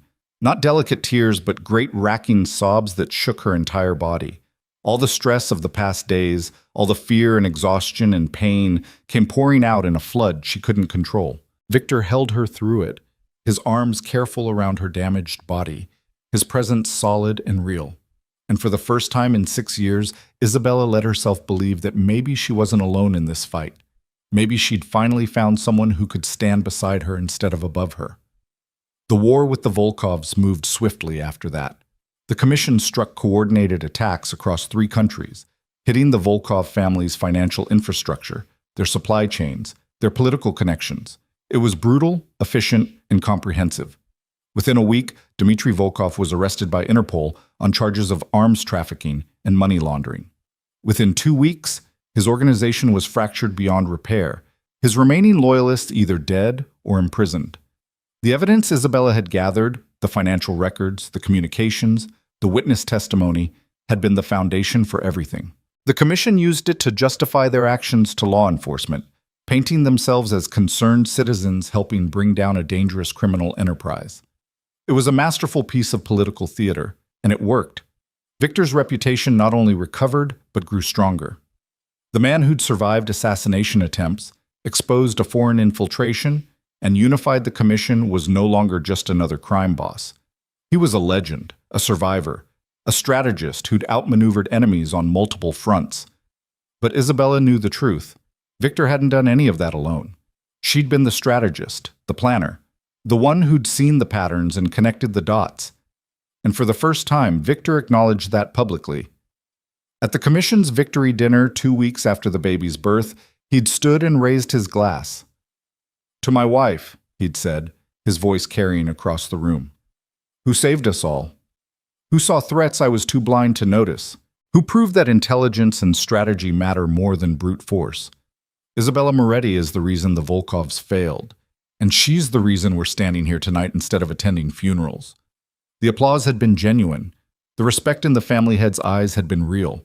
Isabella had finally become visible, not as Victor's wife, not as a decoration or a pawn, but as a power in her own right. The baby, they'd named her Sophia after Isabella's mother, thrived despite her early arrival. She spent 3 weeks in the NICU, growing stronger each day, learning to breathe without assistance, to feed on her own, to survive in a world that had tried to kill her before she was even born. Isabella spent every possible moment at her daughter's bedside, talking to her, touching her through the incubator's openings, willing her to live. And Sophia did live, small but fierce, fragile but determined. She had her father's dark eyes and her mother's stubborn will. By the time the doctors cleared her to go home, she'd gained almost 2 pounds and was breathing perfectly on her own. Home wasn't the burned estate. That had been demolished, the land sold to a developer who would build condos for people who'd never know what had happened there.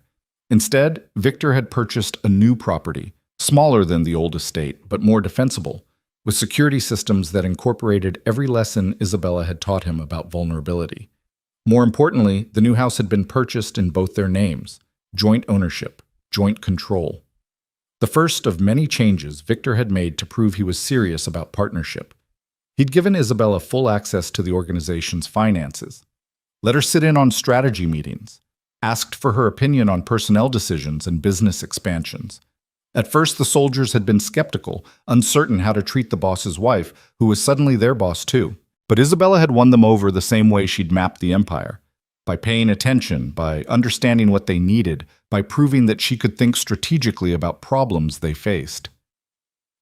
3 months after Sophia's birth, Isabella stood in the nursery of their new home, holding her daughter while the baby slept. The room was painted a soft yellow, filled with the expensive but tasteful furniture that people of their position were expected to have.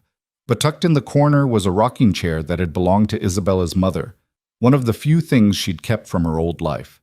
She sat in that chair now, rocking gently, Sophia warm and solid against her chest. "She's gotten so big," Victor said from the doorway. He'd taken to checking on them multiple times a night, as if needing to confirm they were both real, both safe, both his. "She has her father's appetite," Isabella said with a small smile. "And her mother's timing. She only wakes up when I'm trying to accomplish something important." Victor moved into the room, careful to keep his voice low so as not to disturb the baby. "I got word from our Moscow contacts. Dmitry Volkov was found dead in his cell this morning. Apparent suicide." Isabella knew it wasn't suicide, knew that Victor had reached across the world to eliminate the last threat to their family. Part of her should have been horrified, should have recoiled from the casual brutality of it. But she wasn't that person anymore. Maybe she never had been. "Good," she said simply. "Now it's really over." "Is it?" Victor sat on the ottoman beside the rocking chair. "The Volkovs are finished, yes, but there will always be someone else. Another family looking for weakness. Another opportunist thinking they can take what we've built. This world doesn't allow for peace, Isabella. Only temporary truces. Then we'll handle them when they come. Together." Isabella looked down at Sophia's sleeping face. "But we're not going to raise our daughter in constant fear. We're going to build something better than what we inherited, something that can survive us." "A legitimate business empire," Victor said thoughtfully. "I've been thinking about that. The organization has always had some legal operations. What if we expanded those? Gradually transitioned away from the criminal enterprises toward legitimate business? The Commission would see that as weakness, betrayal even. The Commission is changing too. Half the families are already diversifying into legal operations, real estate, restaurants, import-export businesses. The old ways are dying, Isabella. We can either die with them or evolve." Victor's hand found hers. "But I need you to help me do it. Need your strategic mind figuring out how to make the transition without getting killed by hardliners who want things to stay the same." Isabella considered the proposal. It would take years, maybe decades.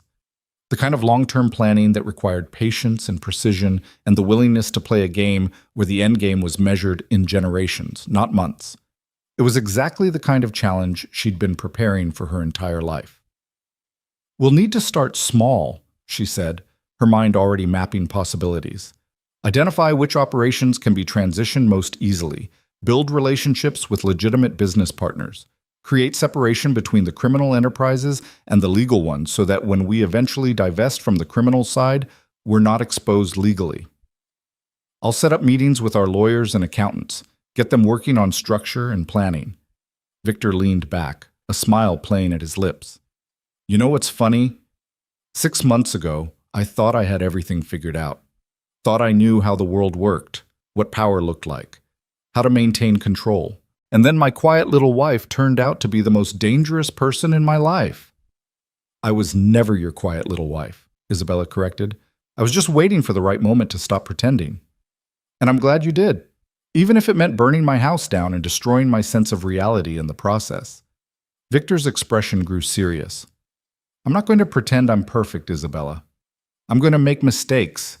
I'm going to fall back into old patterns. I'm going to do things that make you want to divorce me and take our daughter and disappear. I know. But I'm also going to try. Every day I'm going to try to be the partner you deserve, the father Sophia deserves. And when I fail, because I will fail, I'm hoping you'll tell me instead of just planning my destruction in silence." Isabella looked at him, this complicated man who'd been both her jailer and her unexpected ally. She'd spent 6 years studying him, mapping his weaknesses, preparing to destroy him if necessary. And now she was choosing to build something with him instead. It was terrifying. It was risky. It required a level of trust she'd sworn never to give anyone. But as she looked down at Sophia's peaceful face, Isabella realized that some things were worth the risk. Some futures were worth fighting for, even if the path was uncertain. "I'll tell you," she promised, "and you'll listen. That's the deal. Real partnership means real communication, even when it's uncomfortable, especially when it's uncomfortable." "Deal." Victor extended his hand, formal and slightly absurd given the context. But Isabella shook it anyway, sealing their agreement the way business deals had been sealed for generations.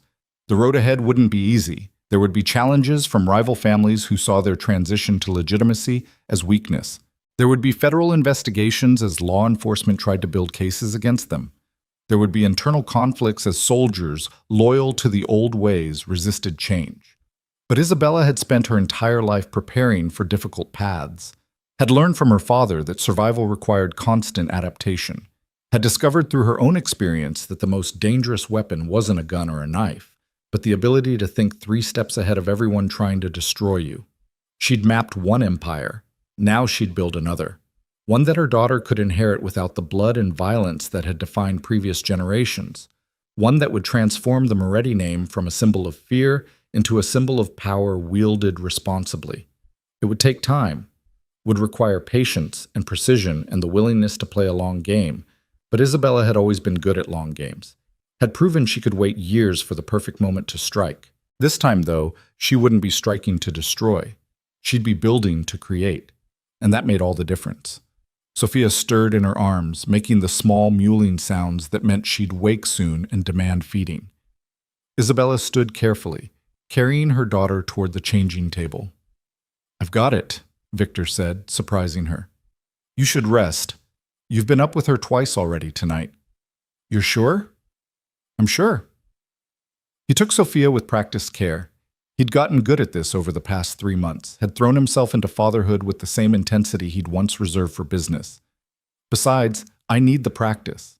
You're not going to be doing everything alone anymore, remember? Partnership means sharing the burdens." Isabella watched him change Sophia's diaper with competent efficiency, talking to the baby in a soft voice that no one outside this room would ever hear. The feared crime boss reduced to cooing at an infant. It should have been absurd. Instead, it was oddly touching. This was her family now. Imperfect, dangerous, built on compromises and strategic alliances. But real in ways that mattered. She'd started this journey as Isabella Russo, the invisible daughter of a criminal accountant, sold into marriage to save her father's life.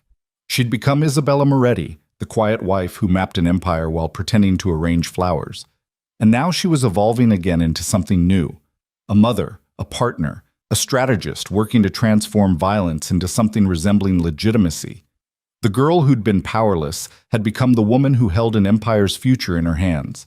And the man who'd once seen her as property had learned to see her as an equal. It wasn't the fairy tale ending people imagined when they thought about love and marriage. There were no declarations of eternal devotion, no promises that everything would be perfect from now on. Just 2 damaged people choosing to build something together because the alternative, spending their lives alone and afraid, was worse. As Isabella watched Victor feed their daughter in the quiet of the nursery, she allowed herself to feel something she'd never permitted before. Hope. Not naive hope that ignored reality, but strategic hope that acknowledged the dangers while believing that change was possible, that people could evolve, that empires built on blood could be transformed into something better. The silent queen who'd spent years in invisible warfare had finally won her war, not through destruction, but through transformation, not by defeating her enemies, but by turning the most dangerous one into an ally. And as dawn light began filtering through the nursery windows, Isabella Moretti stood at the threshold of a future she'd built with her own hands. A future where her daughter would grow up knowing her mother's strength, where partnership meant more than possession. where power was wielded with purpose instead of just violence. The long game was complete. The quiet betrayal had become a quiet revolution, and the woman who'd started with nothing had gained everything that mattered.